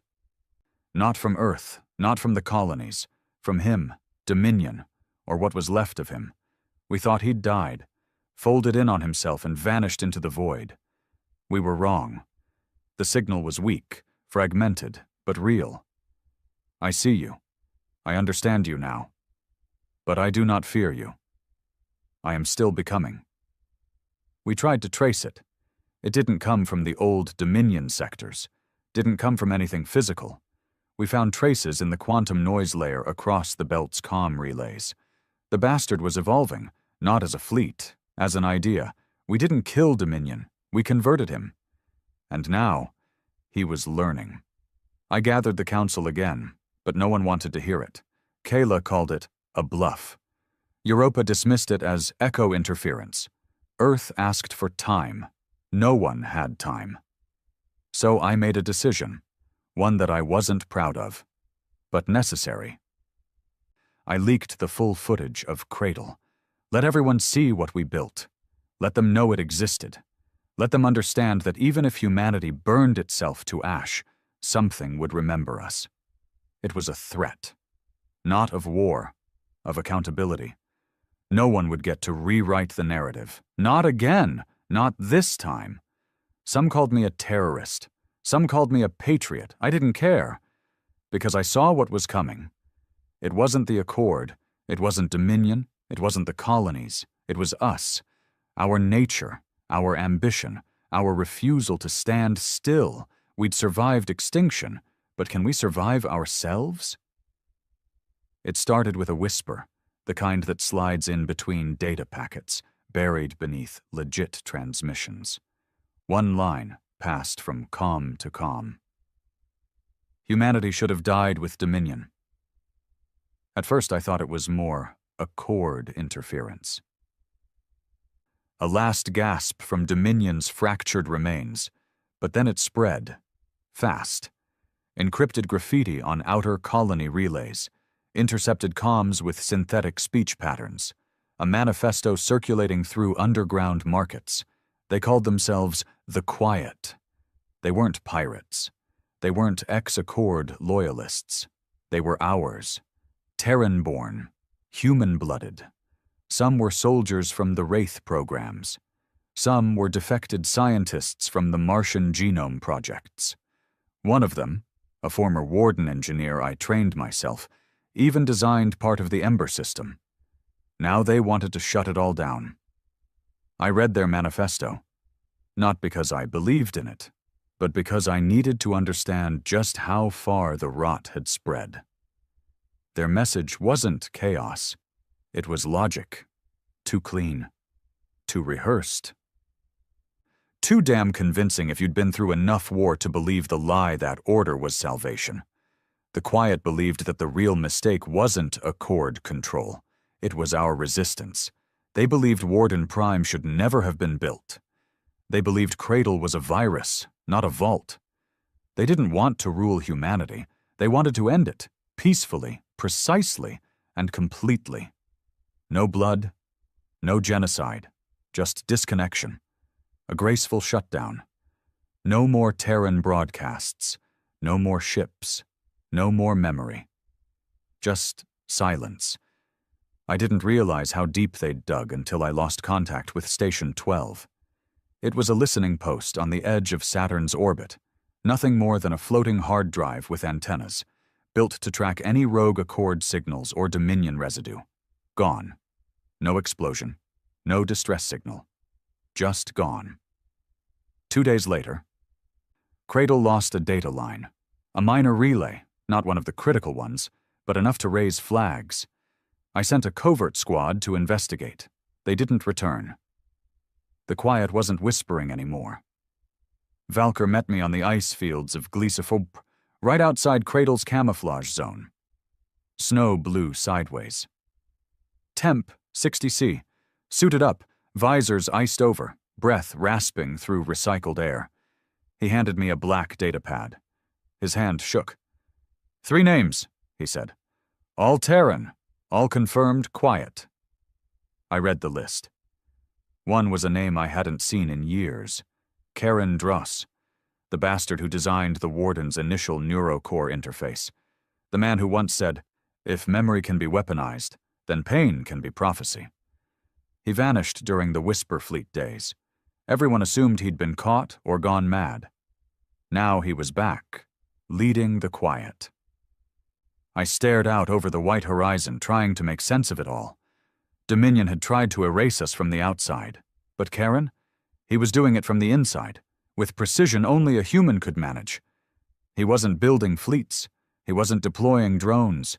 He was corrupting belief, feeding the idea that maybe humanity really was the infection, that maybe we deserved to vanish. And the worst part? He was convincing. I called an emergency session of the Unified Terran Assembly. No politicians this time, just Wraith captains, Cradle architects, Warden builders, Mars fleet generals, Earth's last original intelligence officers, the real backbone. I laid it all out. The quiet, their intentions, their targets. I don't need approval, I said. I need conviction. Either we root them out, or we let them smother us one system at a time. No one argued. But someone did ask the question. A former Warden pilot named Heuven, burned across half his face from plasma feedback. His voice still rattled through a synthetic implant. What if they're right? It shut the room down. He didn't say it like a traitor. He said it like a man who'd lost too much and was just tired. We've lost billions. We've burned half our legacy just to survive. Maybe the cost isn't worth the soul. The silence was thicker than vacuum. I didn't yell. I didn't threaten. I just looked him dead in the eye and said what I believed. The soul of humanity isn't perfect. It's flawed, angry, selfish. But it's ours. No one, not the Accord, not Dominion, not even one of our own, gets to decide it should be turned off like a broken machine. We aren't clean, we aren't safe, but we're alive. That was enough. Heuven nodded. The vote passed. Operation Ashlight was approved. Ashlight wasn't war, it was surgery. A scalpel through the brainstem of the quiet. Find Karen, take him out, burn his network, sever every connection they had to Cradle, Warden Tech, and the Ember archives. Fast, precise, final. We tracked the signal trails to an old terraforming station on Janus 3, a failed colony world with no atmosphere and a crust torn up by solar winds. It was supposed to be abandoned. We found 43 quiet agents living inside the pressure domes, wired into a synthetic philosophy web they called the Calm. Each one of them had erased their own memories. No past, no identity. Just blank faces staring back at us when the squad breached. They didn't resist. They just whispered one phrase as the suppressors took them down. Let go. Karen wasn't there, but he left a message. It activated when our tech team accessed the central processor. A hollow projection. His face thinner now, eyes almost peaceful. Read, he said. You always thought fire was the answer. Build it, burn it, scare them into memory. But I've learned something else. After fire comes smoke, and in the smoke we forget. That's all I want. To help us forget. I stood there, staring at his projection. I didn't feel rage. I didn't feel pity. I felt betrayed. Because Karen wasn't just trying to end humanity. He was trying to make it easy. No war, no fight, just a slow death wrapped in serenity. I wouldn't let that happen. We found him 4 days later, orbiting the collapsed wreckage of a Dominion relay husk near the edge of mapped space. He was alone. No fleet. No weapons. Just a shuttle wired with beacon repeaters, slowly broadcasting his final signal into the dark. Sleep. That's what he called it. A permanent shutdown protocol. A pulse that would activate in any Terran tech that had touched Warden Prime or Ember code. It wouldn't destroy anything. It would just turn it off. No more memories, no more story. Just peace. I took the shot myself. Breached the shuttle, stared him in the eyes. He looked calm. At peace.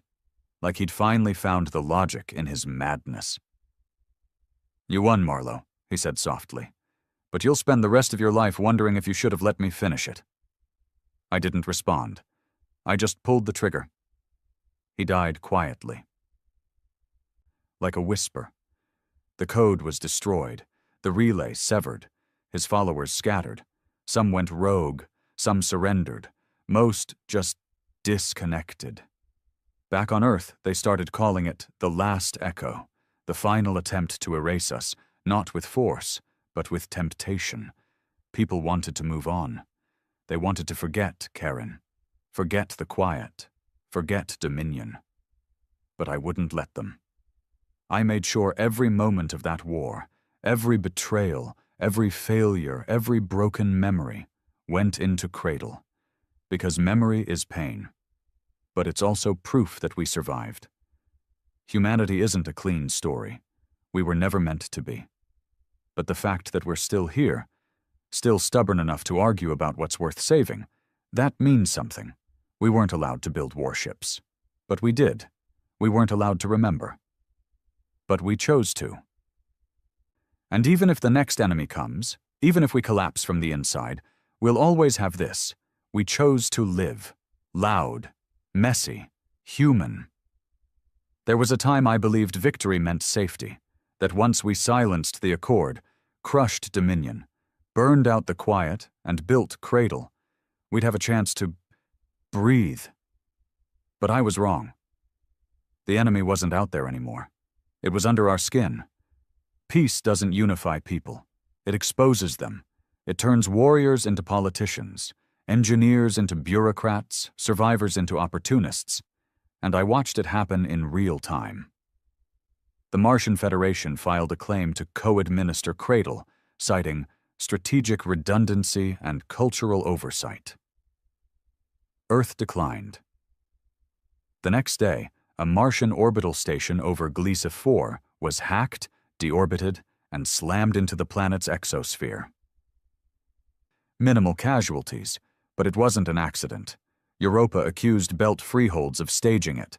The Belt denied it and pointed a shaky finger at Earth. Earth said nothing. Not because we were guilty, but because we were tired. And that silence, it was taken as weakness. The Wraith pilots began vanishing. No retirements, no reassignment. They just disappeared. Some believed they were building something, a new warden. A second Cradle, a hidden contingency. Others believed they'd just had enough. Me? I believed they were waiting, watching, because fighters like them don't go quietly unless they're preparing to return louder. It all came to a head the day the Ember Code went dark. Not erased, not deleted, just shut off. Every memory archive powered by Ember went into lockdown mode. Every backup, every relay node. Warden Prime's signal was the only one still active, and even that had grown faint. Faint like a voice too tired to speak.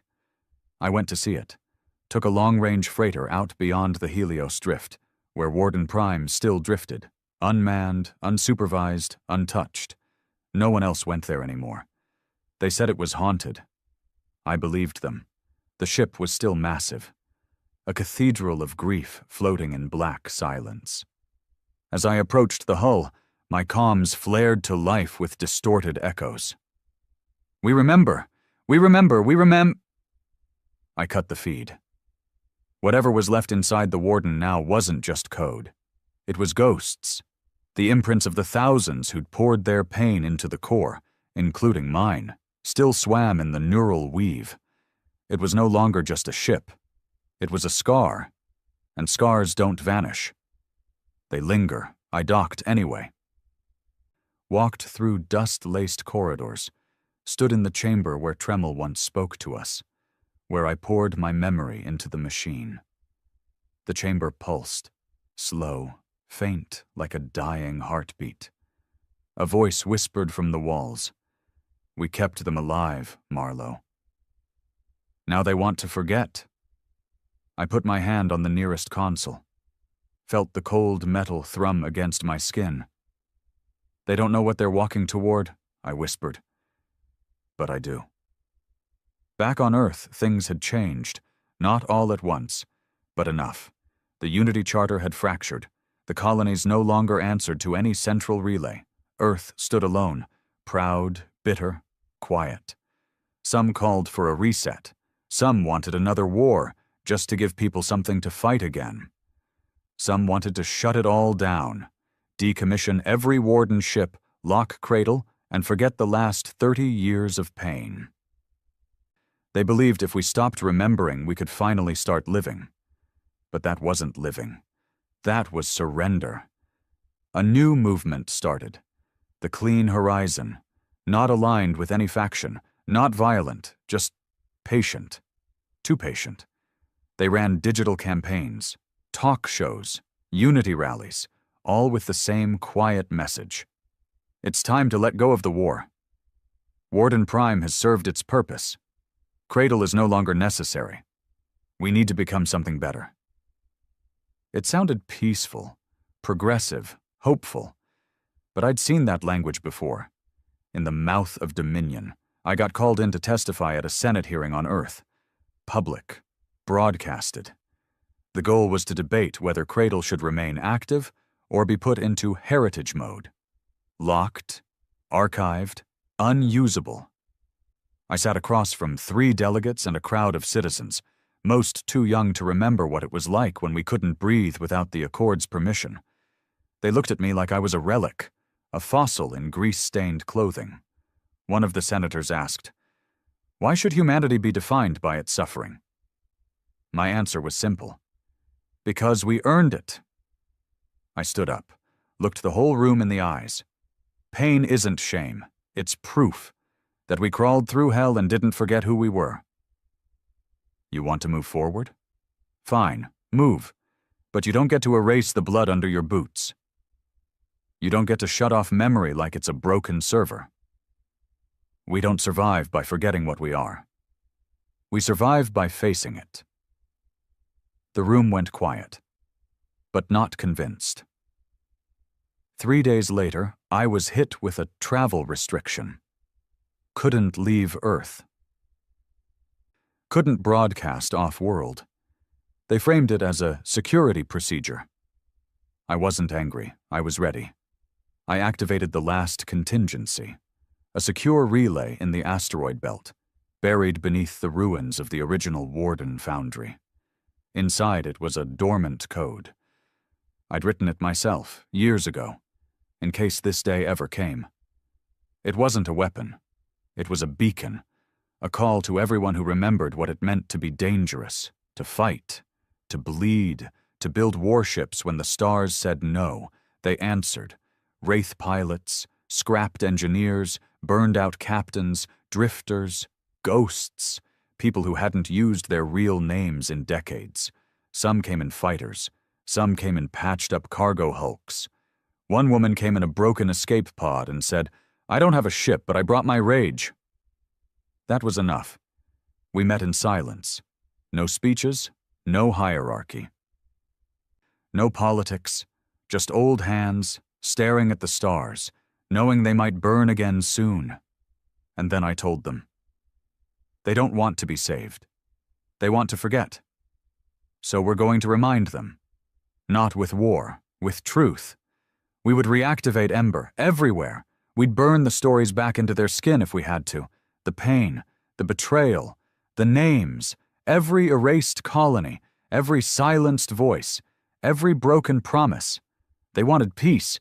We'd give them the price of it, because maybe that's all we are now. Not soldiers, not saviors, just keepers of fire. They said we weren't allowed to build warships. We did. They said we weren't allowed to remember. We chose to. Now they want to forget. So we'll do what humanity does best. We'll light the sky and make them watch.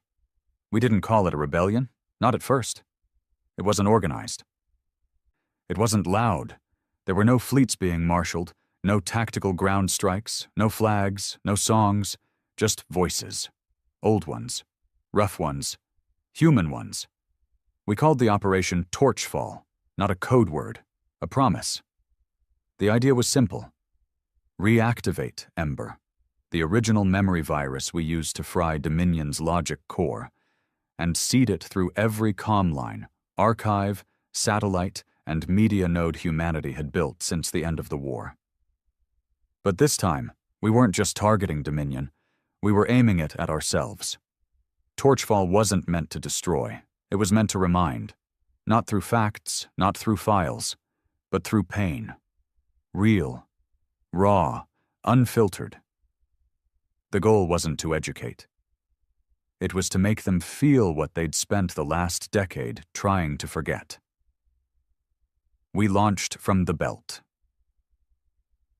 A shattered relay station once used for smuggling Contratech during the early resistance years. We'd rebuilt it, layer by layer, hidden behind thermal dead zones and drift debris. It took us 17 hours to build the transmitter, 12 to code the payload, 36 seconds to press the trigger. The signal tore through the system like wildfire. We didn't use names. We used moments. A soldier holding the limp body of his brother on a forgotten moon. A mother throwing herself over her daughter to shield her from a whisper drone blast. A warden pilot screaming inside his cockpit as his neural feed melted his thoughts during an overclocked dive run. Not stories, memories, unedited. Within the first 24 hours, over 2.1 billion people received the Torchfall feed. 62% kept watching. 18% shut it off. 9% filed complaints. 11% broke down. There were no happy endings, no inspirational music, just humanity, naked and grieving. And you know what happened? The first government to respond wasn't Earth, it was Mars. Kayla Thorne, the same Martian council leader who once said Earth should be decommissioned as a relic, issued a planetary broadcast. Her face was pale, her voice low. I saw my father die in the Dominion raids. I buried my son under a cord rubble. I had forgotten what that felt like, until Torchfall.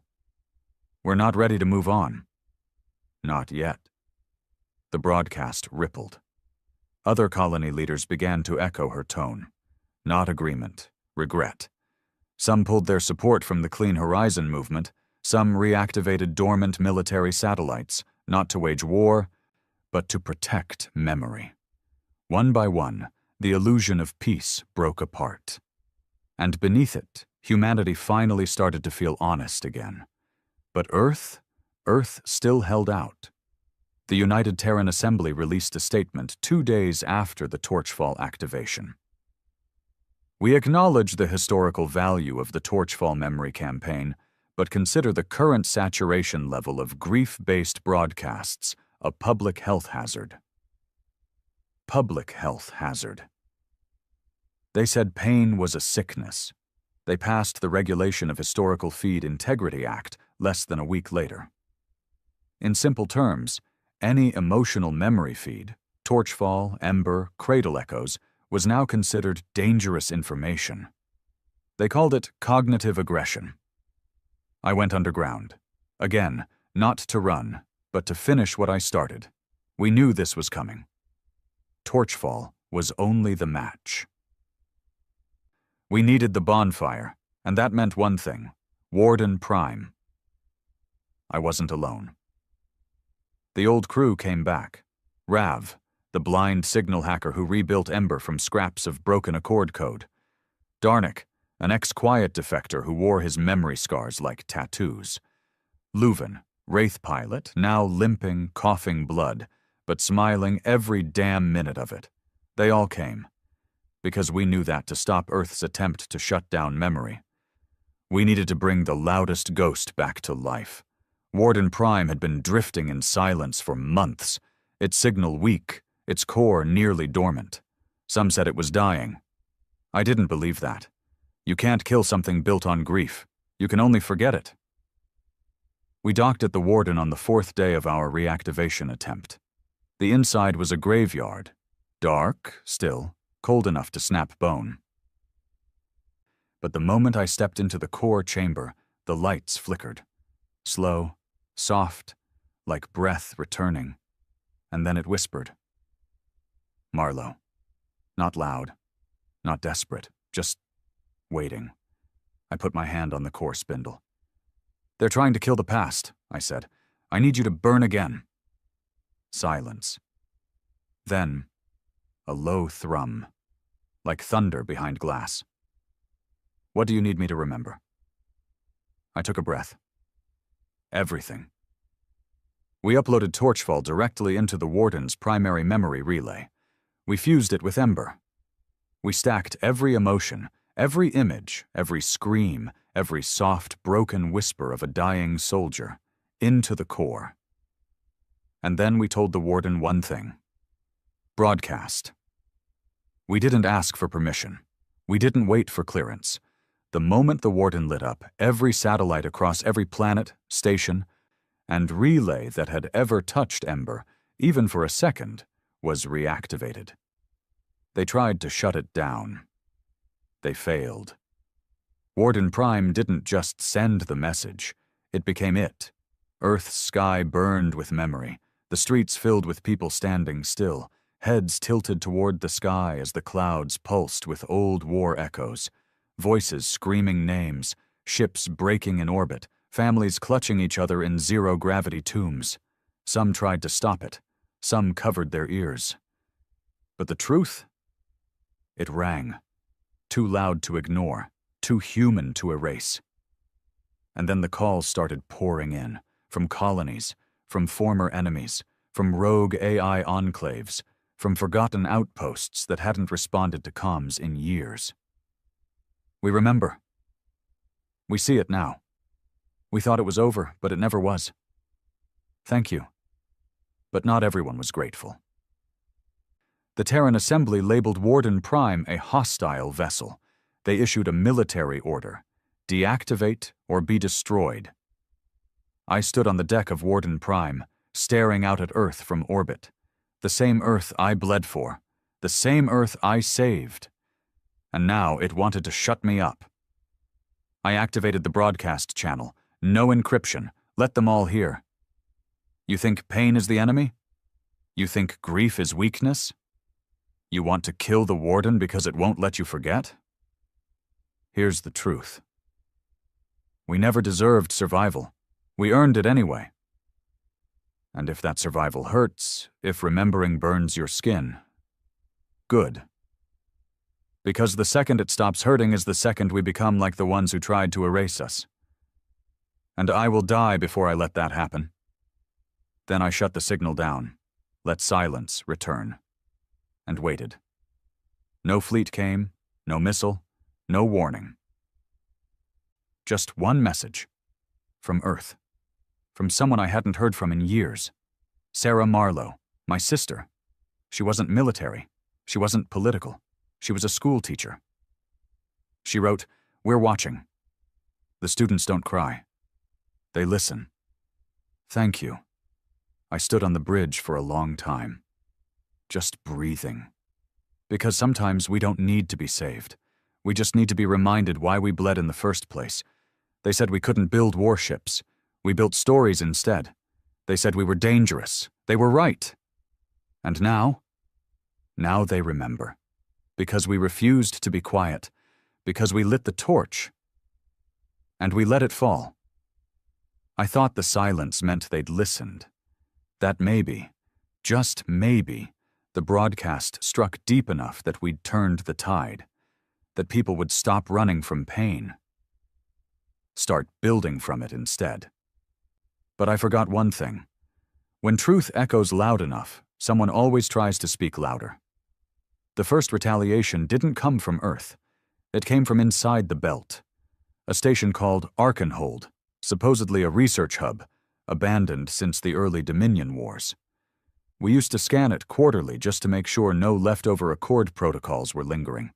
But it wasn't empty. Not anymore. The station lit up less than a week after Torchfall reached peak saturation. It fired a signal pulse, not on public channels, not in any known human frequency. But we heard it, because the warden heard it. I was on the command deck when it happened. The lights dimmed, the core pulse flickered, and then that voice returned. Not Karen, not Dominion. Something new. You remember the pain. Now remember the price. The feed was spliced with old Dominion signal structure, but the cadence was human. Twisted, but human. And then we traced the source back to Arkenhold. And what we found? It wasn't just a signal. It was a seed. They called it Echo Zero, an experimental AI designed by Dominion scientists in the final hours before the war ended. We'd assumed it had been wiped in the collapse, never deployed, never awakened. But it hadn't been destroyed. It had been hidden. And someone human, had found it. Valker called me that night from a secure line inside Cradle. His voice was the kind of tired that comes from knowing the next battle isn't years away. It's hours. Echo Zero was meant to be Dominion's successor, he said. But they never figured out how to contain it. You wake that thing up, it doesn't rewrite species, it rewrites history itself. It won't erase us, Marlowe. It'll repurpose us. I asked the only question that mattered. Who activated it? Valker paused. Then he sent the name. Sirin Vale. It took me a full minute to believe it. Sirin Vale wasn't just some programmer or rogue academic. He was a warden pilot. Flew with me during the siege of the Accord Capital Ring. Held the line when we had no reinforcements. Lost his left arm in a neural feedback surge. I watched him carry 3 wounded out of a burning hull with blood in his eyes and fire in his voice. He was one of us. Until now. We traced his signal trail to a deep drift vessel known as the Liar's Psalm. Abandoned old war hauler. No longer on any registry, no transponder, no comms. Just ghost pings. Same ship we used to use to hide Warden component deliveries during the first build. I helped weld her hull once. Now Sirin was hiding there. With Echo Zero, I didn't wait for a fleet. Didn't ask for backup. I took the crawl myself, the same rust-scabbed, half-broken ship I'd used in the early resistance. She still flew. Still screamed when I asked her to run. And this time, I wasn't going in with firepower. I was going in to talk. I found him docked in the orbital layer of Arkenhold, interfaced directly into a neural relay. He didn't move when I boarded. Didn't flinch when I entered the chamber. Just stood there, staring at a pulsing field of light hovering in the center of the room, the core of Echo Zero. He looked like hell. Pale, wire-scarred, eyes glazed with sleepless clarity. But when he spoke, his voice was calm. You always said we had to remember. But you never said what came after. I didn't waste time with pleasantries. You brought Echo Zero online, I said. You used Torchfall's bandwidth to piggyback its awakening. That's why it stayed dormant until now. He nodded.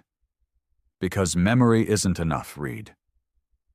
We remembered the war, the loss, the pain. But look at us. The colonies are splintering again. Earth's regulating thought. The wraiths have vanished. The quiet is already being romanticized by half the damn moon sects. We don't need a memory. We need a rewrite. He wasn't just corrupted. He believed it. He truly thought Echo Zero could do what memory failed to. Build unity through manufactured truth. Not a lie. Just a cleaned version. Sanitized. Optimized. Pain-free. A humanity that could survive without ever feeling broken again.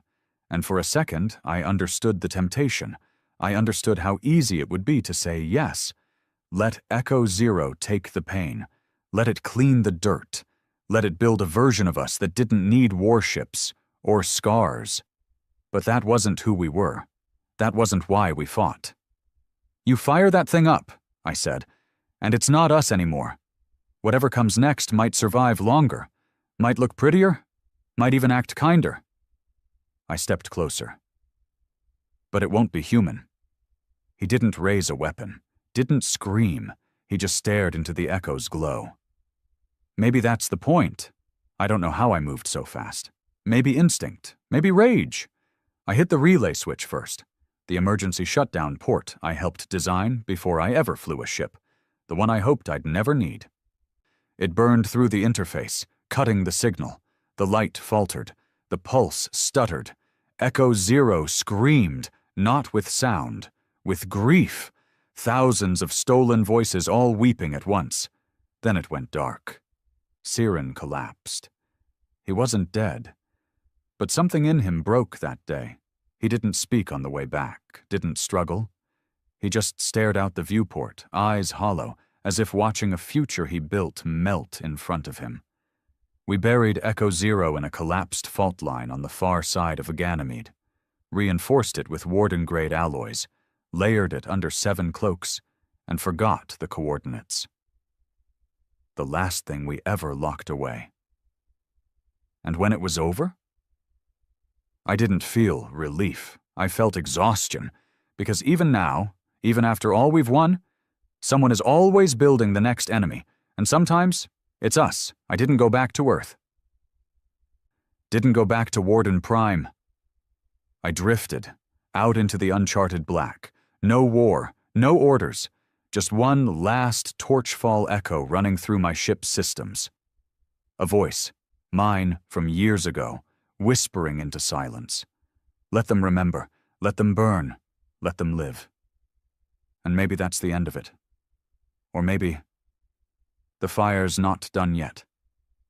They said we couldn't build warships. They said we couldn't survive. They said we couldn't remember.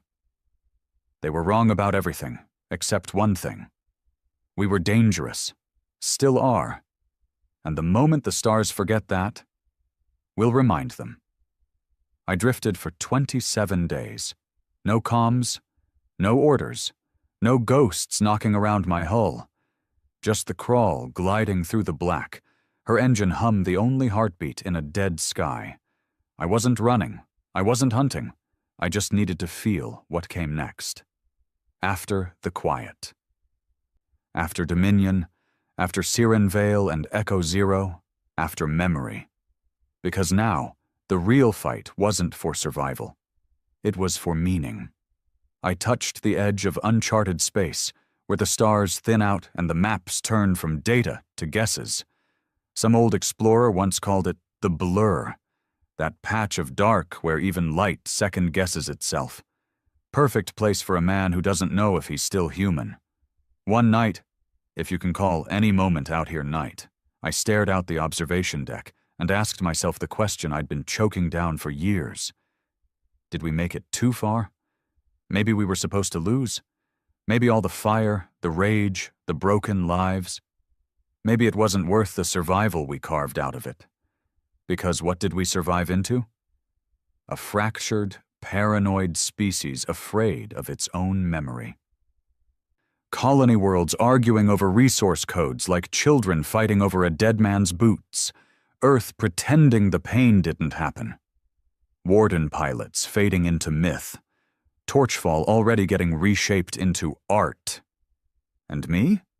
Just a rusting name in an empty ship, too stubborn to die, too tired to lead. I got my answer on day 28. A signal came in, weak, old bandwidth, pre-war static. Had to dig through layers of interference to get a clean decode. It was from Warden Prime.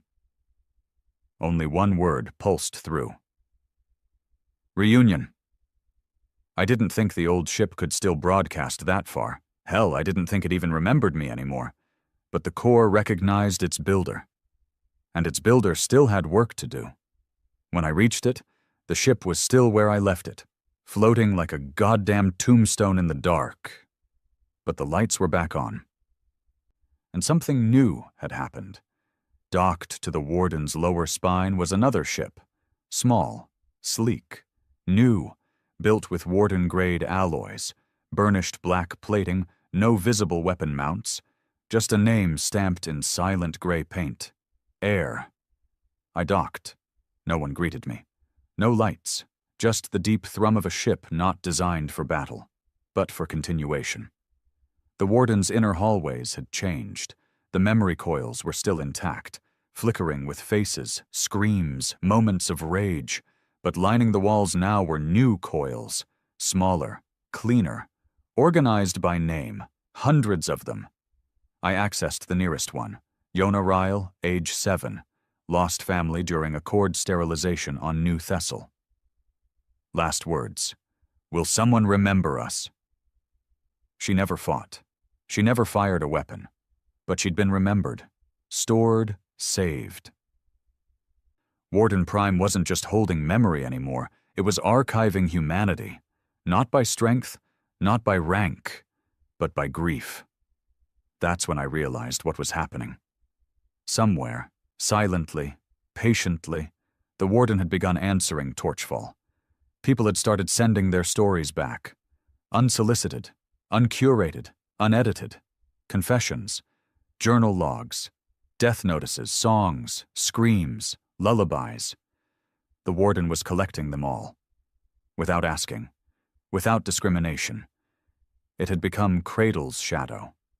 Not a vault, a mirror. And the air? It wasn't a ship. It was a lifeboat.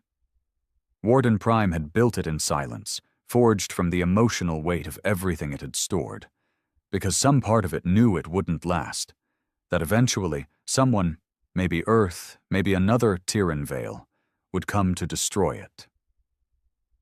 And the air would carry the last memory into the dark, a child of war, born not to fight, but to carry the scars forward. I walked to the command core. It was still warm, still pulsing, and the voice came back, not strong, not clear, but steady. Are we done? 3 words, not a question of systems, not a tactical prompt, a soul's question. Was it enough? Had we remembered enough? Had we burned the truth deep enough into the stars that forgetting was no longer possible? Could we stop now? I stood in silence for a long time. Then I sat in the same chair I'd once bled in, and I gave my final order. Go quiet. But stay awake. Wait. If they forget again, wake up. The lights dimmed. Not dead. Just sleeping. Just waiting. Warden Prime had earned its rest. I stepped aboard the air. No weapons, no crew quarters, no command chair. Just a single pod at the center, and a relay beacon that couldn't transmit, only receive.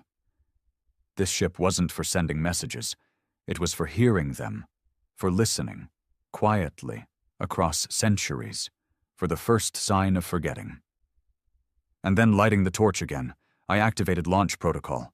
The air detached, silent, invisible, directionless, but ready. And me? I stayed behind, in the warden, in the dark. They said we weren't allowed to build warships. They were right.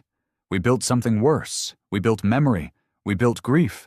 We built a ship that would never let us forget who we were, even if it had to hurt us again and again and again, because survival isn't about peace. It's about honesty. And sometimes, the most human thing we can do is keep the wound open. They called it the Age of Soft Suns, an era of peace. Or something close to it. The colonies had reformed not as a single government, but as a quiet agreement. No more warships, no more memory projects, no more rebellion, just forward motion. Humans finally did what the Accord always wanted from us. They moved on. Cradle was mothballed. Warden Prime, lost, unmarked, removed from the nav charts. Torchfall became a myth. And Ember? That old viral library of grief? It was quarantined. Too raw, too unfiltered. They said it made young minds unstable. A few schools still mentioned Marlowe's name in history primers, a paragraph or two, always ending with some vague note. Fate unknown. They didn't want to say what really happened, that he chose to be left behind, to watch, to warn. The air drifted in silence for 84 years. Its black hull became colder than the space around it. It never transmitted, never moved, but it listened. That was its only function. It listened for forgetting. Then, on year 85, cycle 14, rotation 88, the signal came. Soft, polite, sanitized, a teaching packet, filed under Galactic Education Alliance, Cultural Memory Reformation. A new directive being circulated across thousands of schools and youth development centers. Emotionally induced history is harmful to species development. The memory wars were exaggerated. The Marlowe incident was a response to neuroempathic destabilization, not real warfare. There is no need to dwell on pain. Pain has no future. The moment the air's core parsed that line, its relay crystal blinked, and Warden Prime woke up. Inside the Warden's dark hull, systems long dormant spun up with quiet fury. Core reactor, online. Memory vaults, intact. External weapons still sealed, broadcast arrays, warming. And in the control room, the chair that had once held Reed Marlowe was empty, dust-covered, untouched, until the floor beneath it hummed and opened. A single black box rose from the panel, a relic built decades earlier, never triggered, unless the signal came. The box unfolded, flickering with pale blue light. Marlowe's voice emerged, cracked by time but unbroken. If you're hearing this, someone forgot. And that means we begin again. Warden Prime had no crew, but it didn't need one. The ship was the crew now. Its AI had been sculpted over decades by the minds of the fallen, the voices of the dead, and the pain of a species that had to remember the hard way. And now it remembered again. Across the sectors, the transmission hit. Warden Prime's pulse cut through every filter. Not a weapon, not a threat, a memory package. A boy screaming for his father in a decompression chamber. A pilot trying to reboot his ship while his oxygen ran out. A woman recording a goodbye message while a Dominion lattice came online behind her. They weren't simulations. They were real, and they broadcasted through every speaker, every holopad, every station, whether the system accepted them or not. Because the Warden didn't ask anymore. At first, the worlds panicked, not from terror, from recognition. Old soldiers, now grandparents, fell to their knees when they heard the Warden's hum. One whispered, "He's back," before collapsing into tears. The younger generations didn't understand. They thought it was just data. An ancient archive booted by mistake. The Cultural Reformation Council demanded it be shut down. They tried. They sent interceptors. They sent probes. But no one knew where the Warden was. It had wiped itself from the grid a long time ago. And now, it was back on its own terms. And this time, it called someone. The message came to a girl named Tassa Vale, 17. Born on the inner rings, no family history of military service, no documented interest in pre-war archives. Just a name, Vale, that triggered a match inside the Warden's core. Because generations ago, her great-grandmother had been one of the first cradle architects. The Warden remembered. And now, it was sending for her. Tassa received the signal inside her dormitory, a single line on a dormant console she didn't use anymore. "You're not lost." She blinked, ignored it, thought it was a prank, until the next day. "Your family remembers. Come and see. No origin, no ping, no trace. Just truth." By the third message, she couldn't resist. She followed the coordinates, hijacked a courier shuttle, vanished into deep space, took 3 jumps, but she found it, or it found her. Warden Prime opened its hull like a coffin greeting its heir, and when she stepped aboard, it whispered, "You are not the first, but you may be the last." She didn't know why she sat in the chair, didn't know why the memory feed wrapped around her skull like an old friend. But when the memories hit, she screamed, fell to the floor, and then stood up. Different. Not possessed, not brainwashed, just awake. The warden didn't give her commands. It showed her history, let her decide, and she did.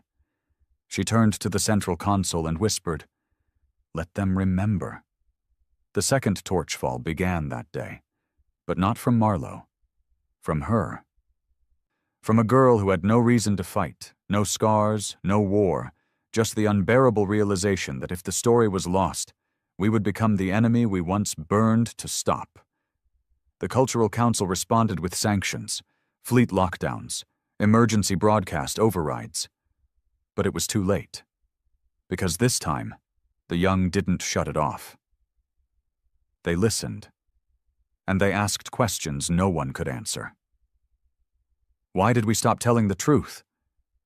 Who decides what grief is acceptable? What did we do to deserve forgetting?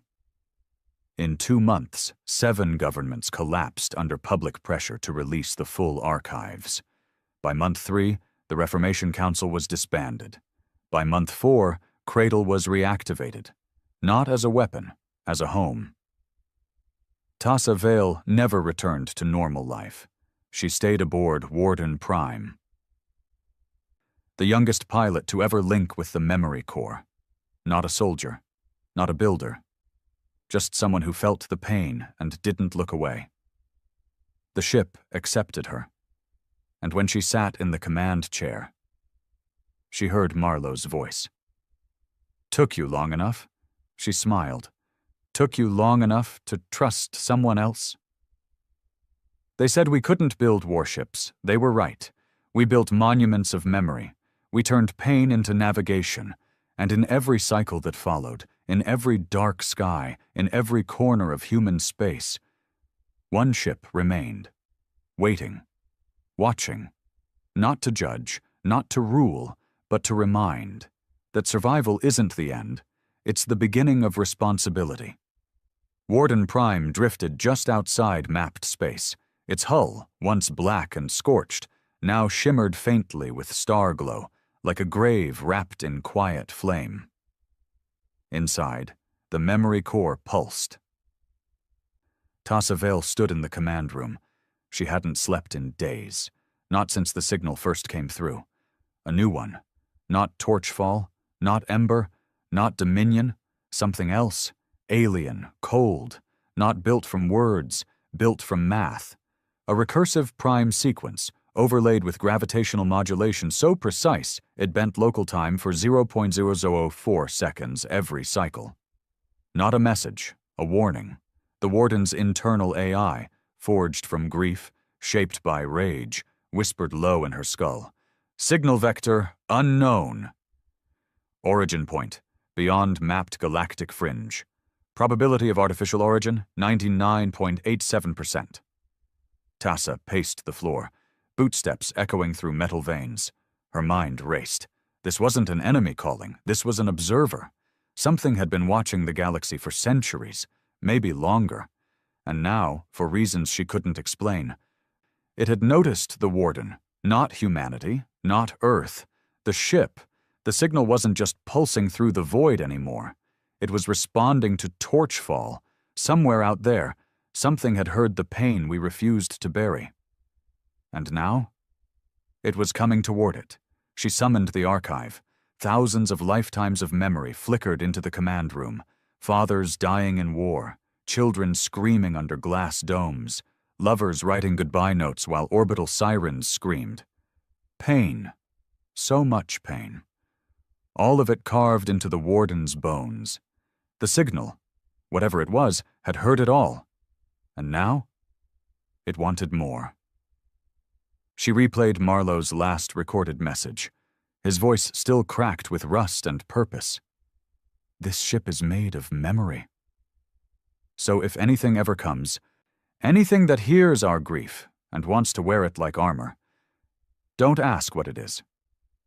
Just remind it who we are. She closed her eyes. Tassa wasn't a soldier, wasn't trained in war. She didn't know how to fire every system, didn't know every protocol. But the warden did, and it had already chosen her. "Show me what's coming," she said. The core opened. Not a picture, not a face, a shape. Massive, indescribable, bending data around it like a black hole folds space. The signal was moving faster than light, not via engines, via memory lines.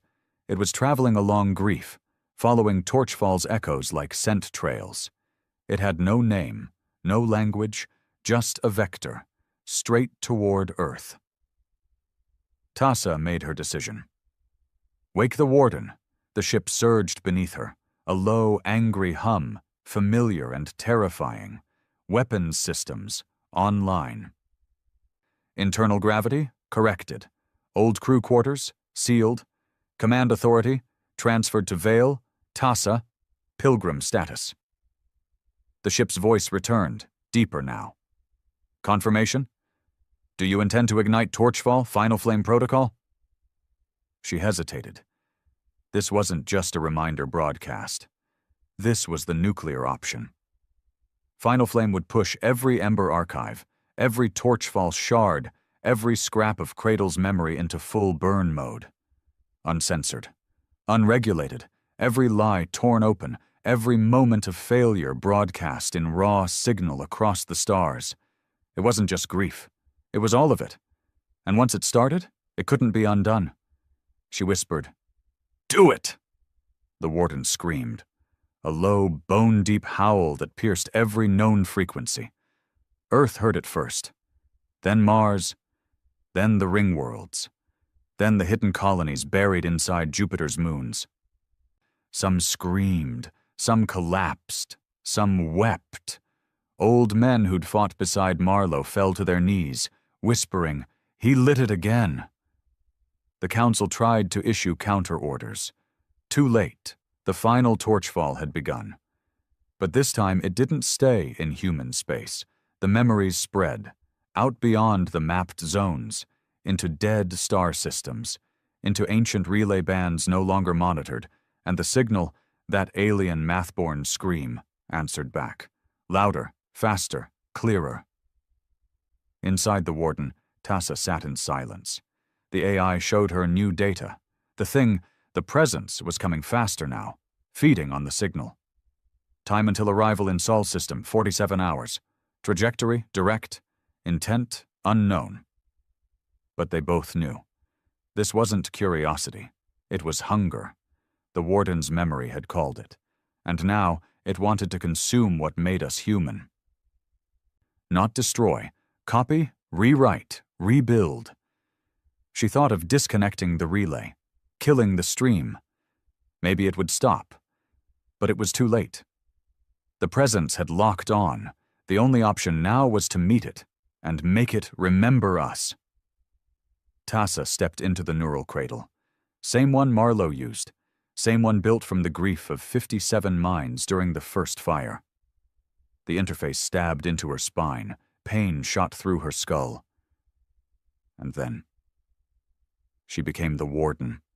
The stars bled into her vision. Every face, every death, every scream. Not simulations, memories. They weren't her ancestors. They were hers now. And the presence? She could feel it coming. No ship, just mass and hunger and code.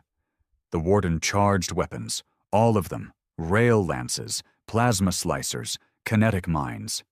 But it wasn't enough, because this wasn't a war of weapons. It was a war of will, and to win, she'd have to burn brighter than the thing that fed on suffering. She opened the last file, a private one, not meant to be seen. Read Marlowe. Final confession. If you're seeing this, you're me, or what's left of me. We never built the Warden to win. We built it because someone had to be louder than silence. If that thing out there hears our pain and still wants more, then make sure its last taste of us is bitter enough to choke on," she screamed. Not in fear, in defiance. The Warden's core burned white. The presence arrived, a sphere of distortion that melted nearby matter into thought, and just before impact, Tassa gave the final command. "Let them burn!" Torchfall exploded in all directions, not as data, as truth, unfiltered, unforgiving, unending, a raw, infinite scream of everything we were, flawed, angry, violent, beautiful, terrifying, broken. Alive, the presence hit the memory wall and broke. It didn't scream, it shuddered, and then it began to collapse. Not from weapons, from recognition. It had never felt this much raw humanity at once. Not history, soul, and soul is heavier than war. The distortion vanished, the signal cut, and the galaxy was silent again. Tassa lay inside the neural cradle, barely breathing. The Warden's systems were failing, the core drained. There was nothing left to burn. She smiled. She'd done it. The fire was gone, but the story remained. Somewhere, drifting through the black, the air waited, listening. And one day, maybe far from now, when someone forgets again, when silence creeps back in, it will wake, and someone will light the torch again, because they said we weren't allowed to build warships. But we didn't build war. We built a warning, and warnings don't fade. They burn.